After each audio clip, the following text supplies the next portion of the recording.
मैंने एक हाउ मोन की रिच हेयरेस से शादी की थी, लेकिन शादी के दूसरे ही दिन नौकरानी मुझे उठाकर घर साफ करने के लिए बुलाने आ जाती है, जिस पर मैं सोच में पड़ जाता हूँ कि इतना बड़ा हार्मोन फैमिली होकर भी क्या दामाद से झाड़ू लगवाया जाता है। कहीं शादी के तुरंत बाद मुझे दबाने की कोशिश तो नहीं हो रही, या फिर नौकर लोग अपने मालिक की तरफ से जानबूझकर मुझे परेशान कर रहे हैं। जिस पर जैसे ही मैं दरवाजा खोलकर नीचे देखता हूँ, मैं पूरी तरह स्टंड रह जाता हूँ, क्योंकि जमीन पर हर तरफ सिर्फ बैंक कार्ड ही बैंक कार्ड पड़े होते हैं। तभी नौकरानी कहती है, यंग मास्टर, ये सब ओल्ड मैडम ने पहले से तैयार करवाया था। मुझे लगा शुभ समय निकल न जाए, इसलिए मैं आपको जल्दी बुलाने आ गई। मुझे अभी भी कुछ समझ नहीं आता। जिस पर वो फिर कहती है, ओह सही है, शायद यंग मास्टर को यहाँ की ट्रेडिशन नहीं पता। शादी के दूसरे दिन सुबह सास अपने दामाद के लिए पैसे रखती है ताकि वो उन्हें झाड़ू से स्वीप करे, लेकिन ओल्ड मैडम को ज्यादा झंझट पसंद नहीं, इसलिए उन्होंने सीधे बैंक कार्ड ही रखवा दिए। आपको बस सिंबॉलिकली थोड़ा सा स्वीप करना है। यह सुनकर मैं अंदर ही अंदर सोचने लगता हूँ कि ये कैसी ट्रेडिशन है भाई। अगर रोज सुबह ऐसे बैंक कार्ड स्वीप करने को मिले तो कौन देर तक सोना चाहेगा और कौन उठते ही इरिटेटेड होगा। जिस पर मैं तुरंत झाड़ू उठाता हूँ और कमरे के बाहर पड़े सारे कार्ड स्विप करके अंदर खींचने लगता हूँ। मुझे नहीं पता एक कार्ड में कितना पैसा है, लेकिन अगर एक कार्ड में सिर्फ 10,000 युआन भी हों,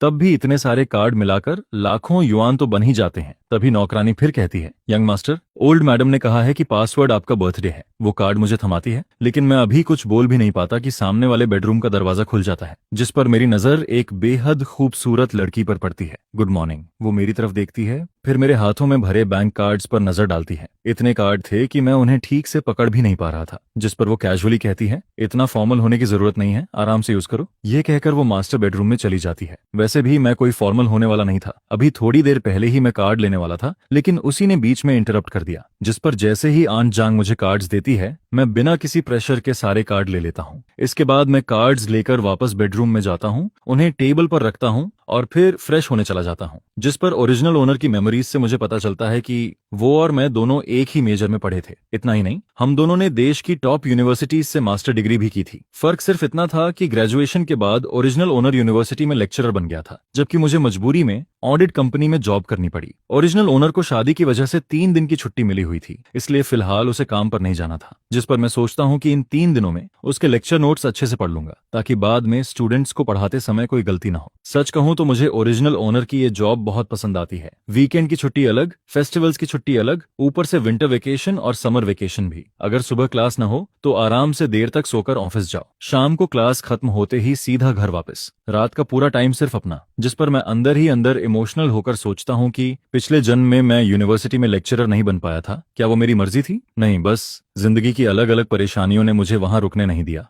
थैंक यू ओरिजिनल ओनर, सच में बहुत बहुत थैंक यू। इसी बीच मैं फेस वॉश कर रहा होता हूँ कि बगल वाले कमरे से आवाज आती है, जिस पर मैं टूथब्रश मुंह में दबाए बाथरूम से झांक कर देखता हूँ और पाता हूँ कि वो ड्रेसिंग रूम से बाहर आ चुकी है। जल्दी फ्रेश होकर नीचे ब्रेकफास्ट के लिए आ जाओ। उसकी ये बात सुनकर मुझे अजीब सा फील होता है, जैसे हम दोनों काफी समय से साथ रह रहे हों, जबकि सच्चाई ये थी कि ओरिजिनल ओनर और फू युनशु आज से पहले सिर्फ 2 बार मिले थे, पहली बार एंगेजमेंट पर और दूसरी बार शादी में। इसके बाद ब्रेकफास्ट टेबल पर फू युनशु मुझे पूरी तरह इनविजिबल समझती है। वो पूरे समय मुझसे एक शब्द तक नहीं बोलती, लेकिन खाना खत्म होने के बाद वो एक बैंक कार्ड टेबल पर रख देती है। अब से तुम्हारा पॉकेट मनी इसी कार्ड में ट्रांसफर होगा, इसे यूज करना। ये कार्ड तुम्हारे आईडी से बना है, सही है ना? जिस पर मैं अंदर ही अंदर एक्साइटेड हो जाता हूँ। आखिर रिच फीमेल सीईओ वाली कहानी का पॉकेट मनी सीन भी आ ही गया। सच कहूँ, जब तक पैसा हाथ में आ रहा है मुझे फर्क नहीं पड़ता वो मुझसे बात करे या नहीं, चाहे वो घर वापस ना आए तब भी मुझे कोई प्रॉब्लम नहीं है। यह कहकर फू युनशु सीधा ऑफिस चली जाती है, जिस पर मैं कार्ड उठाकर वापस कमरे में आता हूँ और उसे बाकी स्वीप किए हुए कार्ड्स के साथ रख देता हूँ। लेकिन थोड़ी देर बाद क्यूरियोसिटी की वजह से मैं फोन बैंकिंग ऐप खोलता हूँ और उस नए कार्ड को लिंक करने की कोशिश करता हूँ, जिस पर कार्ड तुरंत लिंक हो जाता है। मैं अंदर ही अंदर सोचता हूँ, वाह, ये रिच हेयर सच में काफी थॉटफुल है। आजकल सब फोन पेमेंट यूज करते हैं, इसलिए मेरे आईडी वाला कार्ड बनवाना सबसे आसान तरीका था। लेकिन अगले ही पल बैलेंस देखकर मेरी आंखें खुली की खुली रह जाती हैं। 2 मिलियन युआन, मतलब हर महीने सिर्फ पॉकेट मनी ही 2 मिलियन युआन है। जिस पर मैं सोचने लगता हूँ कि अगर जिंदगी ऐसी है तो फिर काम करने की जरूरत ही क्या है। अब मेरी क्यूरियोसिटी सिर्फ इस कार्ड तक सीमित नहीं रहती। जिस पर मैं सुबह स्वीप किए गए कार्ड्स में से एक उठाता हूँ और उसे भी ऐप से लिंक करता हूँ, और शॉकिंग बात यह थी कि वो भी इंस्टेंटली लिंक हो जाता है। मतलब मदर इन लॉ ने जो सारे कार्ड दिए थे वो भी ओरिजिनल ओनर की आईडी से बने हुए थे। एक कार्ड में पूरे 6 लाख युआन पड़े थे। इतने सारे कार्ड मिलाकर आराम से 10 मिलियन युआन से ज्यादा बन रहे थे। जिस पर मैं तुरंत समझ जाता हूँ कि ओल्ड मैडम को नंबर 6 काफी पसंद है। आखिर चाइनीज लोग 6 को लकी नंबर मानते हैं। इसके बाद मैं मन ही मन ओरिजिनल ओनर से कहता हूँ, भाई सॉरी, लेकिन अब ये सारे पैसे ऑफिशियली मेरे हैं। सारे कार्ड लिंक करने के बाद मैं उन्हें ड्रॉर में रख देता हूँ और बाहर घूमने जाने का सोचता हूँ। आखिर पैसे आने के बाद पूरी दुनिया ही खूबसूरत लगने लगती है। सुबह से मैं शॉपिंग मॉल जाने का सोच रहा था, लेकिन अभी तक गया नहीं था, जिस पर अब मैं तय करता हूँ कि थोड़ा बाहर जाकर उस फीलिंग को एक्सपीरियंस किया जाए जहां पसंद की चीज खरीदते समय प्राइस टैग देखने की जरूरत न पड़े। अगर इस नॉवेल वर्ल्ड में ट्रांस माइग्रेट होना एक एक्सपीरियंस है तो मैं इस rich son in law identity के हर बेनिफिट को पूरी तरह एंजॉय करूंगा और इस जिंदगी को खुलकर जीऊंगा। जिस पर मैं फोन उठाता हूँ। यंग मास्टर, क्या आपको कार अरेंज करवानी है? ओरिजिनल ओनर हमेशा खुद ड्राइव करके यूनिवर्सिटी जाता था, लेकिन मेरे पास लाइसेंस होने के बावजूद मैंने जिंदगी में कभी स्टीयरिंग नहीं पकड़ा था। सेफ्टी के लिए मैं तुरंत कहता हूँ, मुझे थोड़ी देर बाहर जाना है, कार अरेंज करवा दीजिए। इसके बाद अंकल लियू मुझे फेंगयुआन बिल्डिंग छोड़ने निकल पड़ता है। असल में मैंने किसी से मिलने का प्लान नहीं बनाया था, मैं सिर्फ सबसे बड़े शॉपिंग मॉल में जाकर घूमना चाहता था। तभी रास्ते में अंकल लियू कहता है, यंग मास्टर, ये मॉल हमारे ग्रुप का ही है, क्या अंदर वालों को पहले से इन्फॉर्म कर दूं? जिस पर मैं तुरंत मना कर देता हूँ, नहीं, मैं बस कैजुअली घूमने आया हूँ। इस बिल्डिंग में कुल 28 फ्लोर्स थे। 8वें फ्लोर से ऊपर ऑफिस कंपनीज थीं, जबकि नीचे पूरा लग्जरी शॉपिंग मॉल था। बेसमेंट में पार्किंग एरिया था। पहले 7 फ्लोर्स पर luxury brands, supermarket, mother and baby stores, indoor playground, restaurants, book store, cinema, gym, clothing stores, cafe, cat cafe और न जाने क्या क्या था। पूरा मॉल अंदर से बेहद लग्जरियस दिखता है। जिस पर जैसे ही मैं अंदर जाकर एक लग्जरी कार शोरूम की तरफ बढ़ता हूँ, तभी एक मैरिड कपल सीधे मेरी तरफ आते दिखाई देते हैं। टीचर वैन, आप यहाँ कैसे? जिस पर मैं शांत होकर ओरिजिनल ओनर की मेमोरी सर्च करने लगता हूँ। ये आदमी ओरिजिनल ओनर का कॉलिग था, जिसका नाम जियांग हाओ था। उसकी वाइफ की डिलीवरी डेट आने में अब भी 1 महीने से थोड़ा ज्यादा समय बाकी था। दोनों यूनिवर्सिटी में एक ही ऑफिस शेयर करते थे, लेकिन जियांग हाओ रेयरली ऑफिस आता था। ज्यादातर वहां सिर्फ मैं ही रहता था, जिस पर उसे हमेशा लगता था कि मैं उसकी जगह कब्जा करके बैठा हूँ। उसका सवाल सुनकर मुझे थोड़ा अजीब फील होता है, मैं यहाँ नहीं रहूंगा तो कहाँ रहूंगा? जिस पर वो फिर कहता है, क्या तुम शादी की छुट्टी लेकर होम टाउन नहीं गए थे? और शादी करके भी तुमने यूनिवर्सिटी के किसी को लेग को इन्वाइट तक नहीं किया? अब सब लोग गेस कर रहे हैं कि शायद तुम्हारी वाइफ दिखाने लायक नहीं है, इसलिए तुमने किसी को नहीं बुलाया। सब लोग इसी बात पर चर्चा कर रहे हैं कि आखिर तुम्हारी वाइफ कैसी होगी। असल में ओरिजिनल ओनर ने कभी भी कॉलेग्स को अपनी शादी के बारे में नहीं बताया था। किसी को ये तक नहीं पता था कि उसने किससे शादी की है। उसके लिए ये पूरी तरह पर्सनल मैटर था। और वैसे भी अगर वो लोगों से कहता कि उसकी वाइफ फू युनशु है तो शायद कोई विश्वास भी नहीं करता, क्योंकि नॉर्मल दिनों में ओरिजिनल ओनर बहुत लो प्रोफाइल रहता था। सब लोग यही सोचते थे कि वो किसी ऑर्डिनरी फैमिली से आया है, जबकि सच ये था कि उसका परिवार भी हाईचेंग की एक फेमस हाओमोन फैमिली था। उनकी शादी में आने वाले लोग बिजनेस वर्ल्ड और रिच फैमिलीज के बड़े बड़े लोग थे। कॉलेग्स को इनवाइट न करने की वजह सिर्फ इतनी थी कि ओरिजिनल ओनर को यूनिवर्सिटी ज्वाइन किए अभी आधा महीना ही हुआ था। वहां उसका कोई खास जान पहचान वाला था ही नहीं। हालांकि यूनिवर्सिटी के कुछ लीडर्स शादी में आए थे, जिस पर मैं कैजुअली जवाब देता हूँ, मेरी वाइफ जिंग सिटी में रहती है, मैं होम टाउन नहीं गया था। यह सुनकर जियांग हाओ फिर पूछता है, तो फिर तुम्हारी वाइफ तुम्हारे साथ क्यों नहीं आई? नॉर्मली शादी के बाद लोग मैरिज लीव लेते हैं, फिर वो अभी भी काम पर क्यों जा रही है? ये कंपनी देखते ही समझ आ रहा है कि प्रॉपर नहीं है। शादी की छुट्टी तक नहीं देती। इसके बाद वो खुद की कहानी शुरू कर देता है। जब मेरी शादी हुई थी तब मैंने 3 दिन की मैरिज लीव के अलावा एनुअल लीव भी ली थी। मैं अपनी वाइफ को बाली हनीमून पर लेकर गया था। तुम लोग हनीमून पर नहीं जा रहे क्या? जिस पर मैं उसके चेहरे की तरफ देखता हूँ और तुरंत समझ जाता हूँ कि असली बात क्या है। उसे बस दूसरों की पर्सनल लाइफ में दखल देना पसंद था और साथ ही खुद को सुप्रिय साबित करना भी। जिस पर मैं हल्की मुस्कान के साथ कहता हूँ, वो अभी काम में बिजी है। सुबह बता रही थी कि इंटरनेशनल मीटिंग है, करोड़ों के डील पर डिस्कशन चल रहा है। मैं उसका टाइम वेस्ट नहीं करना चाहता था, इसलिए अकेले घूमने निकल आया। फिर मैं आगे कहता हूँ, और फ्यूचर में बच्चे होने के बाद नैनी रख लेंगे। पोस्टमार्टम पीरियड खत्म होते ही बेबी सिटर भी रख सकते हैं। यह सुनकर जियांग हाओ तुरंत पूछता है, तो तुम लोगों ने कन्फाइनमेंट सेंटर भी सिलेक्ट कर लिया होगा? जिस पर मैं अंदर ही अंदर हंस पड़ता हूँ। रिच फैमिलीज में बच्चे खुद कौन संभालता है? वहां तो नैनी और बेबी सिटर रखना नॉर्मल बात है। मेरी ये कैजुअल बातें सीधे उसकी वाइफ के दिल में चुभ जाती हैं, क्योंकि उनकी फाइनेंशियल कंडीशन उतनी अच्छी नहीं थी। जिस पर जियांग हाओ का चेहरा तुरंत खराब हो जाता है। अभी नहीं चुना, देख रहे हैं, आज हम बेबी क्लॉथ्स खरीदने आए हैं। इसके बाद वो ऑकवर्ड होकर कहता है, अच्छा टीचर वेन, हम ऊपर 2nd फ्लोर जा रहे हैं, फिर मिलते हैं, ठीक है, बाय। उनके जाने के बाद मैं भी मदर एंड बेबी स्टोर की तरफ बढ़ जाता हूँ। मैं ओरिजिनल ओनर के चाइल्डहुड फ्रेंड के बच्चे के लिए कुछ न्यूबॉर्न सामान खरीदना चाहता था। उसकी वाइफ का अभी हाल ही में पोस्टमार्टम पीरियड खत्म हुआ था और मजेदार बात यह थी कि जियांग हाओ से मिलने के बाद ही मुझे ओरिजिनल ओनर के उस क्लोज फ्रेंड की याद आई थी। लेकिन मुझे क्या पता था कि उसी मदर एंड बेबी स्टोर में मेरी मुलाकात जियांग हाओ कपल से दोबारा हो जाएगी। जिस पर मेरा घूमने का मूड थोड़ा खराब हो जाता है। स्टोर काफी बड़ा था, इसलिए मैं सीधे दूसरे सेक्शन में चला जाता हूँ ताकि उनसे दोबारा सामना न हो, वरना फिर उसके सार्कास्टिक कमेंट्स सुनने पड़ते। इसके बाद मैं 1 लाख युआन से ज्यादा की शॉपिंग कर देता हूँ और डिलीवरी एड्रेस अपने दोस्त के घर का दे देता हूँ। फिर मैं गोल्ड स्टोर की तरफ निकल जाता हूँ। असल में ओरिजिनल ओनर को बचपन से ही ब्रांडेड चीजें और एक्सपेंसिव गिफ्ट्स मिलते रहे थे, इसलिए उसे गोल्ड ज्वेलरी में ज्यादा इंटरेस्ट नहीं था, लेकिन मैं अलग था। मैंने कभी इमेजिन भी नहीं किया था कि जिंदगी में ऐसा दिन आएगा जब मैं गोल्ड देखते हुए प्राइस की चिंता न करूं, जिस पर मैं अपने दोस्त के बच्चे के लिए एक गोल्ड लॉन्गेविटी लॉक खरीदता हूं, फिर अपने लिए भी एक गोल्ड ब्रेसलेट ले लेता हूं। बाकी क्लॉथ्स वगैरह खरीदने का मेरा कोई प्लान नहीं था। घर के ड्रेसिंग रूम में पहले से बहुत सारे कपड़े पड़े थे, बाद में खरीद लूंगा। जब मैं घर लौटता हूं तब सिर्फ 11 बजे हुए होते हैं, जिस पर मैं पहले शावर लेता हूं, फिर कैजुअल होम क्लोथ्स पहनकर बाहर आता हूं। तभी अचानक एक अनएक्सपेक्टेड कॉल आ जाता है। वेंचन, आज तुमने बच्चों के लिए इतना सारा सामान खरीदा। जिस पर मैं हंसते हुए पूछता हूं, तो क्या सबको पसंद आया? सामने से तुरंत जवाब आता है, बहुत पसंद आया, तुमने बिल्कुल हमारी पसंद की चीजें खरीदी हैं। वो टॉय कार तो इतनी प्रैक्टिकल है कि मेरा भी खेलने का मन कर रहा है। फिर वो एक्साइटेड होकर कहता है, और तुमने बच्चों के लिए गोल्ड लॉक भी खरीदा है? जिस पर मैं जवाब देता हूँ, हाँ, कल मैं खुद लेकर आऊंगा। अरे यार, इतना खर्चा क्यों किया? लेकिन अगले ही पल उसकी गॉसिप मोड चालू हो जाती है। अच्छा छोड़ो, ये बताओ कल रात कैसा रहा? ये सुनकर मैं तुरंत समझ जाता हूँ कि ये किस तरफ बात ले जाना चाहता है। जिस पर मैं सीधा बोल देता हूँ, हम दोनों अलग अलग कमरे में सोए थे। सामने वाला तुरंत शॉक हो जाता है, क्या अभी शादी हुई और तुम लोग अलग सो रहे हो? ऐसे तो तुम दोनों में फीलिंग्स डेवलप ही नहीं होंगी। आखिर तुम सोच क्या रहे हो? वो फिर आगे कहता है, तुम कोई कॉन्ट्रैक्ट मैरिज तो कर नहीं रहे, बाद में डिवोर्स का एग्रीमेंट भी नहीं है, तो मैरिड लाइफ कंटिन्यू करनी पड़ेगी ना? क्या तुम सच में फुयुनशु को बाहर किसी और को ढूंढने दोगे? उसकी बातें सुनकर मैं पूरी तरह साइलेंट हो जाता हूँ, क्योंकि वो सही कह रहा था। ये कोई कॉन्ट्रैक्ट मैरिज नहीं थी। अगर रिलेशनशिप चल सकती है तो नेचुरली उसे आगे बढ़ना ही चाहिए। जिस पर मैं ओरिजिनल नॉवेल की बातें याद करने की कोशिश करता हूँ। ओरिजिनल ओनर और फू युनशु का रिलेशनशिप आखिर कब क्लोज हुआ था? एक्सीडेंट कब हुआ था? बाद में दोनों के बीच फीलिंग्स डेवलप हुई थी या नहीं? लेकिन नॉवेल में इन इंपॉर्टेंट चीजों का कभी डिटेल में जिक्र ही नहीं किया गया था। कॉल कटने के बाद मैं काफी देर तक सोचता रहता हूँ। आखिर मैं ये फैसला करता हूँ कि ये जिंदगी मेरे लिए पूरी तरह नई शुरुआत है, इसलिए मैं किसी जल्दबाजी में नहीं पड़ूंगा। बस अपने दिल की सुनूंगा और अपने पेस पर आगे बढ़ूंगा। दोपहर में मैं बुक्स और लैपटॉप लेकर स्टडी रूम की तरफ जाता हूँ, जिस पर अंदर जाकर मैं नोटिस करता हूँ कि वहाँ सिर्फ फू युनशु का वर्क स्पेस ही नहीं था, बल्कि एक नया सेक्शन खास मेरे लिए भी तैयार किया गया था। तभी आन जांग समझाते हुए कहती हैं, घर के हर फ्लोर पर स्टडी रूम है। यंग मिस ने सोचा कि आपके काम में भी स्टडी रूम की जरूरत पड़ेगी। वो नहीं चाहती थी कि आपको बार बार स्टेयर्स चढ़ना पड़े, इसलिए उन्होंने ये जगह स्पेशली तैयार करवाई है। वो आगे कहती है, सेकंड फ्लोर वाले स्टडी रूम में नॉर्मली यंग मिस काम करती हैं और दूसरा हाफ आपका है। यह सुनकर मुझे थोड़ा सरप्राइज फील होता है। मैंने सोचा भी नहीं था कि फुयुनशु इतनी छोटी छोटी बातों का भी ध्यान रखती होगी।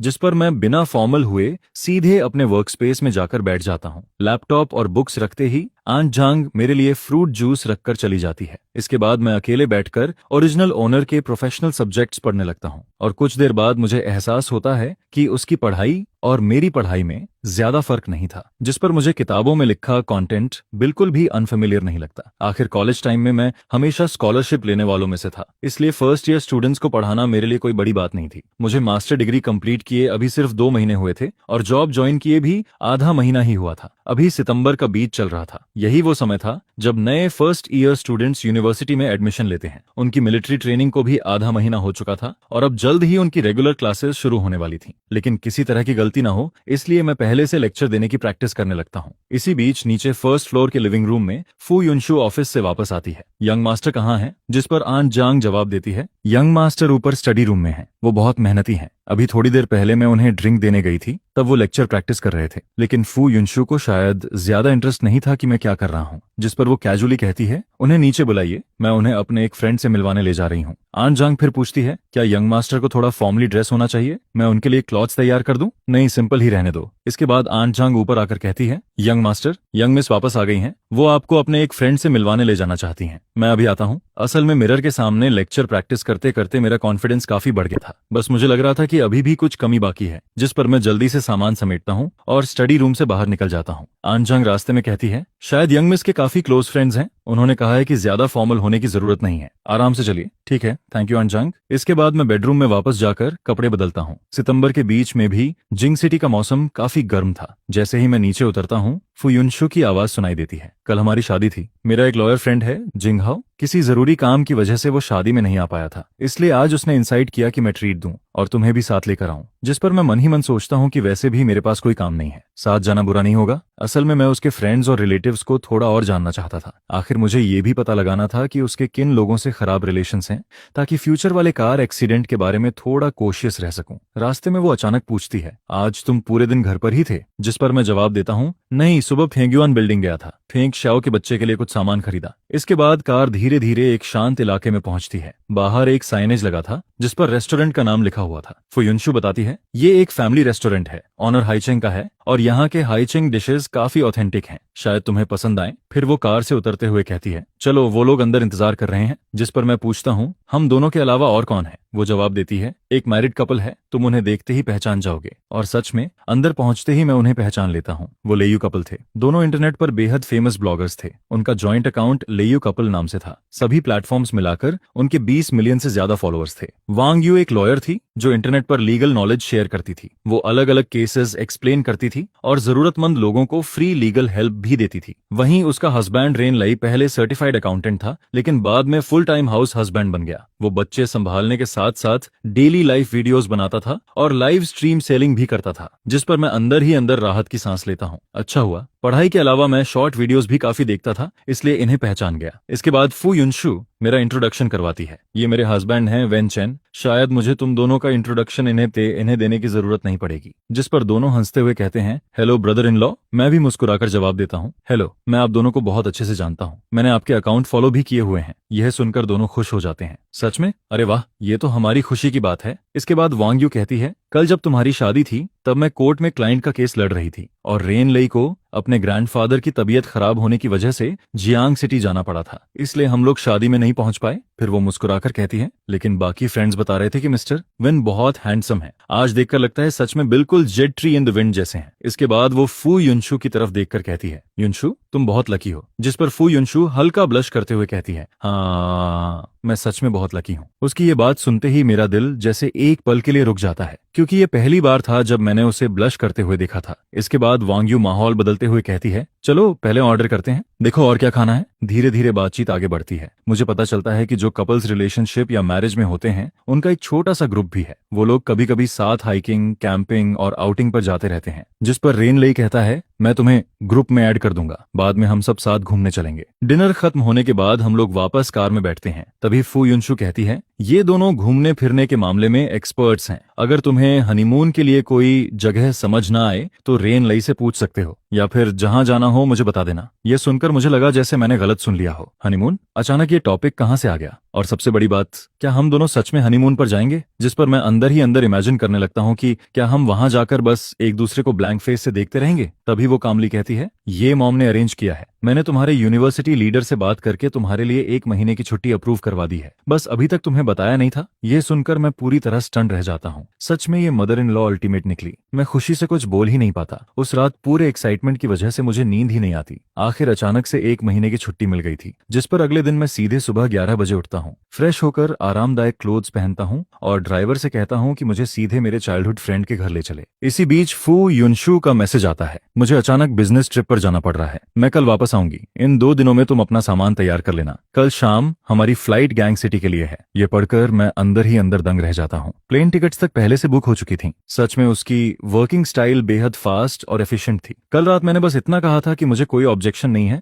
वो जैसे चाहे अरेंज कर सकती है। और अब हनीमून का पहला डेस्टिनेशन सीधे गैंग सिटी निकल आया। वैसे मुझे भी गैंग सिटी देखने की काफी इच्छा थी। आखिर वो जगह अपनी लग्जरी और नाइट लाइफ के लिए फेमस थी। लेकिन अफसोस, मैं अभी दोस्त के घर से खाना खाकर निकला ही था कि अचानक मदर इन लॉ साइड से एक कॉल आ जाता है, यंग मास्टर, ओल्ड मैडम गिर गई हैं, अभी उन्हें हॉस्पिटल ले जाया गया है। यह सुनते ही मैं तुरंत कॉल काटता हूँ और सीधे हॉस्पिटल की तरफ भागता हूँ। जब मैं पहुंचता हूँ तब mother in law already operation room में जा चुकी होती हैं, जिस पर सर्वेंट्स मुझे पूरी बात बताते हैं। यंग मास्टर, खाना खाने के बाद ओल्ड मैडम गार्डन में वॉक करने गई थी। वहां कॉर्नर में एक स्ट्रे कैट बैठी थी। उसे देखकर उन्हें दया आ गई और वो उसे खाना देने के लिए आगे बढ़ी। लेकिन परसों रात बारिश हुई थी, उस कोने की जमीन अभी भी गीली थी। ओल्ड मैडम का पैर फिसल गया और वो गिर गईं। इसके बाद सर्वेंट गंभीर आवाज में कहता है, डॉक्टर ने चेक करके बताया है कि उनकी राइट आर्म फ्रैक्चर हो गई है, राइट लेग भी बुरी तरह कट गई है, तुरंत सर्जरी करनी पड़ेगी। यह सुनकर मैं राहत की सांस लेता हूँ कि कम से कम उनका सिर जमीन से नहीं टकराया, बाकी शरीर भी सेफ था, वरना मैं सच में फुयुनशु को फेस नहीं कर पाता। सिर्फ सुनकर ही मुझे दर्द फील होने लगता है।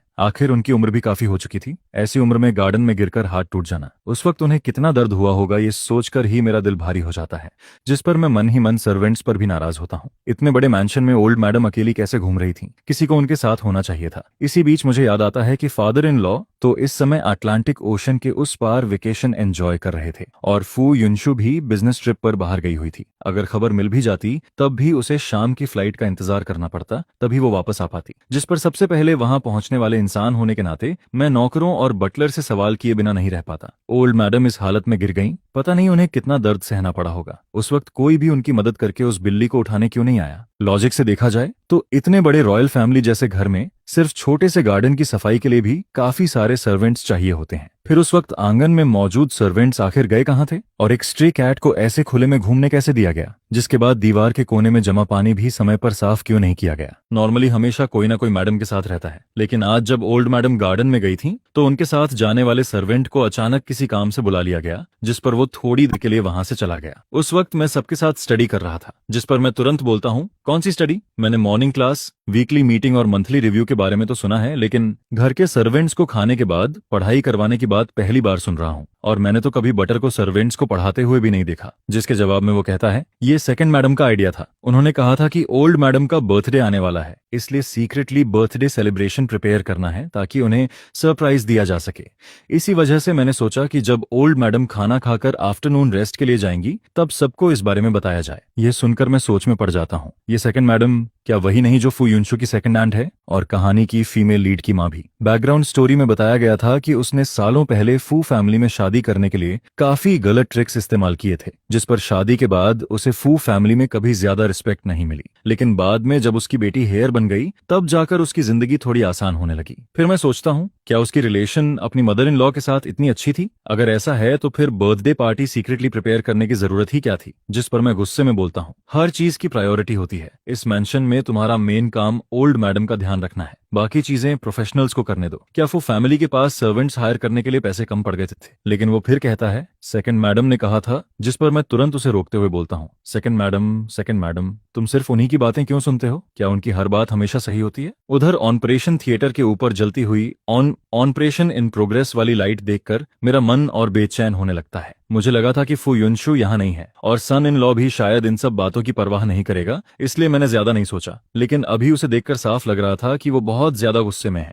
शायद मेरी जॉब भी अब जाने वाली है। जिस पर बटलर मन ही मन सोचता है, ओल्ड मैडम ने खुद इस दामाद को चुना था और ये सच में उनकी बहुत रिस्पेक्ट करता है। मेरी बातों के सामने बटलर बस ऑकवर्ड स्माइल देता है और कहता है, उस वक्त हमें लगा कि हम ओल्ड मैडम के लिए अच्छा ही कर रहे हैं, इसलिए हमने ज्यादा सोचे बिना सेकंड मैडम की बात मान ली। किसे पता था कि इतनी बड़ी घटना हो जाएगी? ये सुनकर मैं मन में सोचता हूँ, इतनी सारी चीजें एक साथ कैसे कोइंसिडेंस हो सकती हैं? किताब में फू युनशु की कजन क्या वही सेकंड मैडम की बेटी नहीं थी? और जब वो नई हेयर बनी तभी से सेकंड मैडम का इन्फ्लुएंस भी बढ़ने लगा। जिस पर मेरे मन में एक और डरावना ख्याल आता है, कहीं वो कार एक्सीडेंट भी सेकंड मैडम से जुड़ा हुआ तो नहीं था? अगर सच में ऐसा है तो क्या उसने अभी से चाल चलनी शुरू कर दी थी? ओरिजिनल ओनर की मेमोरीज में उसने हमेशा अच्छे काम किए थे, वो एक हेल्पफुल और ऑनेस्ट इंसान था। फिर उसकी मौत क्या इसलिए हुई क्योंकि उसने कुछ देख लिया था, या फिर किसी का सीक्रेट जान लिया था जिस पर किसी डेंजरस इंसान ने उसे खत्म कर दिया? फिर मैं खुद को समझाता हूँ, मैं बेवजह उन्हें विलेन नहीं बना रहा। आखिर फू युनशु के एक्सीडेंट से सबसे ज्यादा फायदा उन्हीं के परिवार को हुआ था, जिस पर मैं और ज्यादा सावधान हो जाता हूँ। अगर मेरा अंदाजा सही निकला और मैंने अभी इन्वेस्टिगेशन शुरू की तो सेकंड मैडम के लोग जरूर नोटिस कर लेंगे। फिर शायद अगला टारगेट में बन जाऊं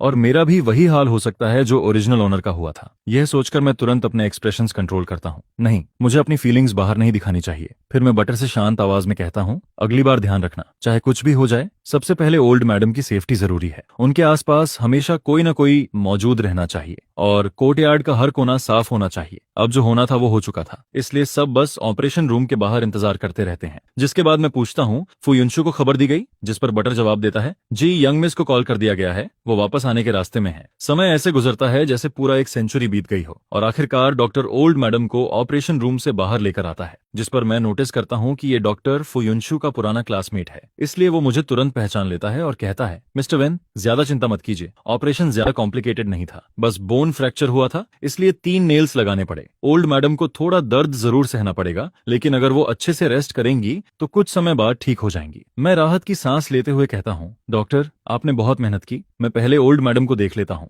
इसके बाद मैं वार्ड में जाकर ओल्ड मैडम के बेड के पास खड़ा हो जाता हूँ। इस वक्त वो अभी भी अनकॉन्शियस थीं और उनके हाथ में ड्रीप लगी हुई थी। कमरे में मेरे अलावा बटरफिंग, 2 सर्वेंट्स और एक नर्स मौजूद थे। जिस पर मैं धीरे से कहता हूँ, इतने सारे लोग पेशेंट के आसपास मत खड़े रहो, इससे उनकी रेस्ट डिस्टर्ब होगी। आप सब बाहर वेटिंग रूम में इंतजार करो। कुछ देर बाद आखिरकार ओल्ड मैडम धीरे धीरे आंखें खोलती हैं, फिर मुस्कुराकर कहती हैं, चिंता मत करो, इंसान की जिंदगी में छोटी मोटी चोट लगती रहती है। लोग कहते हैं कि फ्रैक्चर होना किसी बड़ी मुसीबत को अपने ऊपर लेना होता है, तो समझ लो मैंने अपने लिए एक डिजास्टर टाल दिया। उन्हें देखकर मेरे दिल में अजीब सी वार्मथ महसूस होने लगती है। वो मुझे अपनी रियल मदर से भी ज्यादा करीब लग रही थी। जिस पर मैं मुस्कुराकर कहता हूँ, मॉम आप सच में बहुत ऑप्टिमिस्टिक हैं। लेकिन अगले ही पल मुझे अपनी पिछली जिंदगी की माँ याद आ जाती है। अगर वो गिरकर फ्रैक्चर कर बैठती तो होश आते ही जरूर बोलती, सब तुम्हारी गलती है।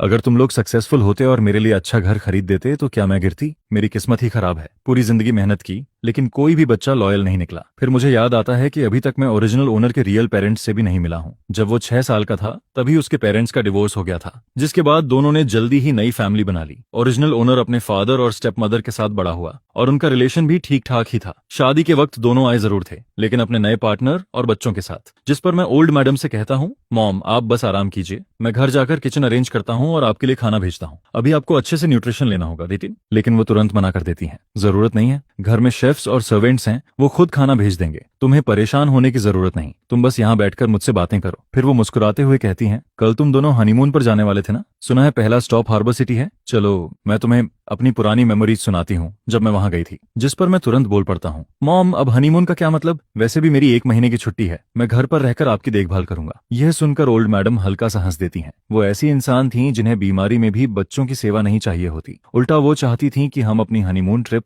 वैसे ही कंटिन्यू करें जैसा पहले प्लान हुआ था। फिर वो थोड़ा सख्त होकर कहती हैं, ऐसा बिल्कुल नहीं होगा, बड़ी मुश्किल से शादी के बाद 1 महीने की छुट्टी मिली है, अब कैसे कह सकते हो कि नहीं जाओगे? मुझे बस फ्रैक्चर हुआ है, कोई बड़ी बीमारी नहीं। यहाँ सर्वेंट्स हैं मेरी देखभाल के लिए, तुम लोगों को यहाँ रुकने की जरूरत नहीं है। जिस पर मैं तुरंत बोलता हूँ, कोई बात नहीं मॉम, अभी मेरी विंटर वेकेशन और समर वेकेशन बाकी है, फैमिली से ज्यादा जरूरी भला और क्या हो सकता है। जब आप ठीक हो जाएंगी तब घूमने के मौके फिर मिल जाएंगे, और हनीमून ट्रिप कैंसिल हो जाए तो भी कोई फर्क नहीं पड़ता। असल में मैं खुद भी फुयुनशु के साथ अकेले हनीमून पर जाने को लेकर थोड़ा ऑकवर्ड फील कर रहा था। अब अच्छी बात यह थी कि मेरे पास ना जाने का एक परफेक्ट एक्सक्यूज भी मिल गया था। उधर तभी फुयुनशु हॉस्पिटल पहुंचती है। वो रूम के बाहर ग्लास विंडो से अंदर झांकती है और हमें बातें करते हुए देखती है। पता नहीं मैंने ऐसा क्या कहा था, जिस पर बेड पर लेटी ओल्ड मैडम लगातार हंस रही थी। फिर वो जल्दी से अंदर आती है और कहती है, मॉम मैं आ गई, अब कैसी तबीयत है आपकी? बहुत दर्द हो रहा है क्या? जिस पर ओल्ड मैडम मुस्कुराकर कहती हैं, अरे नहीं, मैं बिल्कुल ठीक हूँ, बस छोटा सा ऑपरेशन हुआ है। जिंदगी में इससे बड़े तूफान देख चुकी हूँ मैं, इतनी सी बात से क्या होगा? यह देखकर मैं चुपचाप बाहर निकल आता हूँ ताकि माँ बेटी आराम से बातें कर सकें। लेकिन जैसे ही मैं बाहर वेटिंग एरिया में बैठता हूँ तभी अचानक एक औरत की तेज आवाज सुनाई देती है। अच्छे भले इंसान को ऐसी चोट कैसे लग गई? तुम लोग काम कैसे करते हो? आंगन का गंदा पानी तक साफ नहीं कर पाए? जिस पर मैं तुरंत आवाज पहचान लेता हूँ, ये सेकंड मैडम थी। उन्हें देखकर मैं थोड़ा हैरान रह जाता हूँ। वो सच में काफी यंग दिख रही थी, मुश्किल से 40 के आसपास, और ऑनेस्टली कहूँ तो उन्होंने खुद को बहुत अच्छे से मेंटेन किया हुआ था। फिर वो जल्दी से पूछती हैं, युनशु तुम्हारी माँ कैसी हैं? जिस पर फू युनशु जवाब देती है, मॉम अभी थोड़ी देर पहले ही होश में आई हैं। मैं बाहर डूबते हुए सूरज को देखता हूँ और सोचता हूँ कि इस वक्त तक शायद किसी ने खाना भी नहीं खाया होगा।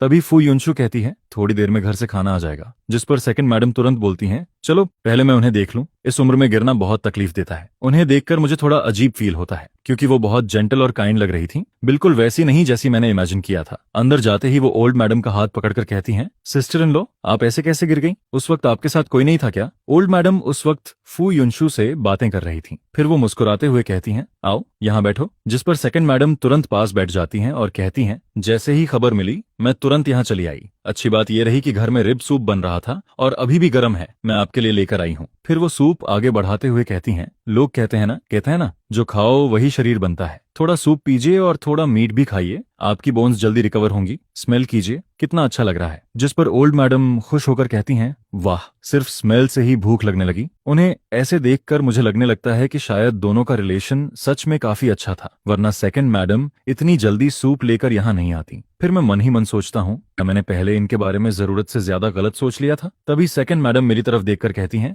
वेंचन तुमने अभी तक खाना नहीं खाया ना? जिस पर मैं जवाब देता हूँ, यहाँ मॉम के साथ था इसलिए भूख का ध्यान ही नहीं रहा। फिर ओल्ड मैडम तुरंत बोलती हैं, जल्दी जाकर खाना खाओ, पहले खाना जरूरी है। जिस पर फू युनशु मेरी तरफ देखकर कहती हैं, चलो। इसके बाद हम दोनों हॉस्पिटल से निकलकर एक रेस्टोरेंट पहुंचते हैं। मैं कैजुअली पूछता हूँ, कुछ भी चलेगा, मुझे खाने में ज्यादा चॉइस नहीं है। लेकिन फिर भी मैं थोड़ा हेजिटेंट होकर पूछता हूँ, युनशु तुम श्योर हो कि हमें इसी रेस्टोरेंट में खाना चाहिए? तभी रेस्टोरेंट का मालिक मुस्कुराते हुए हमारे पास आता है और कहता है, यंग मिस यंग मास्टर, आप लोग क्या खाना पसंद करेंगे? जिस पर फू युनशु कहती है, अंकल लिन, आप अपने स्पेशल डिशेस बना दीजिए और एक पॉट टी भी ले आइए। मैं क्यूरियस होकर पूछता हूँ, वैसे ये रेस्टोरेंट किसका है? जिस पर वो जवाब देती है, जो अभी आए थे वही यहाँ के शेफ भी हैं और ऑनर भी। वो मेरे ग्रैंडफादर के डिसिप्लिन है। पहले एक हाई क्लास होटल में हेड शेफ थे, बाद में कुछ हुआ जिसके बाद उन्होंने खुद का रेस्टोरेंट खोल लिया और इस रेस्टोरेंट में हाफ इन्वेस्टमेंट मेरे ग्रैंडफादर की है। ये सुनकर मैं थोड़ा शॉक्ड हो जाता हूँ। ग्रैंडफादर पहले शेफ थे? मुझे तुरंत महसूस होता है कि इस कहानी के पीछे जरूर कोई हिडन स्टोरी है, क्योंकि बाहर से सिंपल दिखने वाला ये रेस्टोरेंट अंदर से काफी लग्जरी था और यहाँ की प्राइसेस भी बिल्कुल चीप नहीं थी। जिस पर फुयुनशु धीरे से कहती है, हाँ, ग्रैंडफादर कुकिंग स्किल की वजह से ही ऊपर तक पहुंचे थे,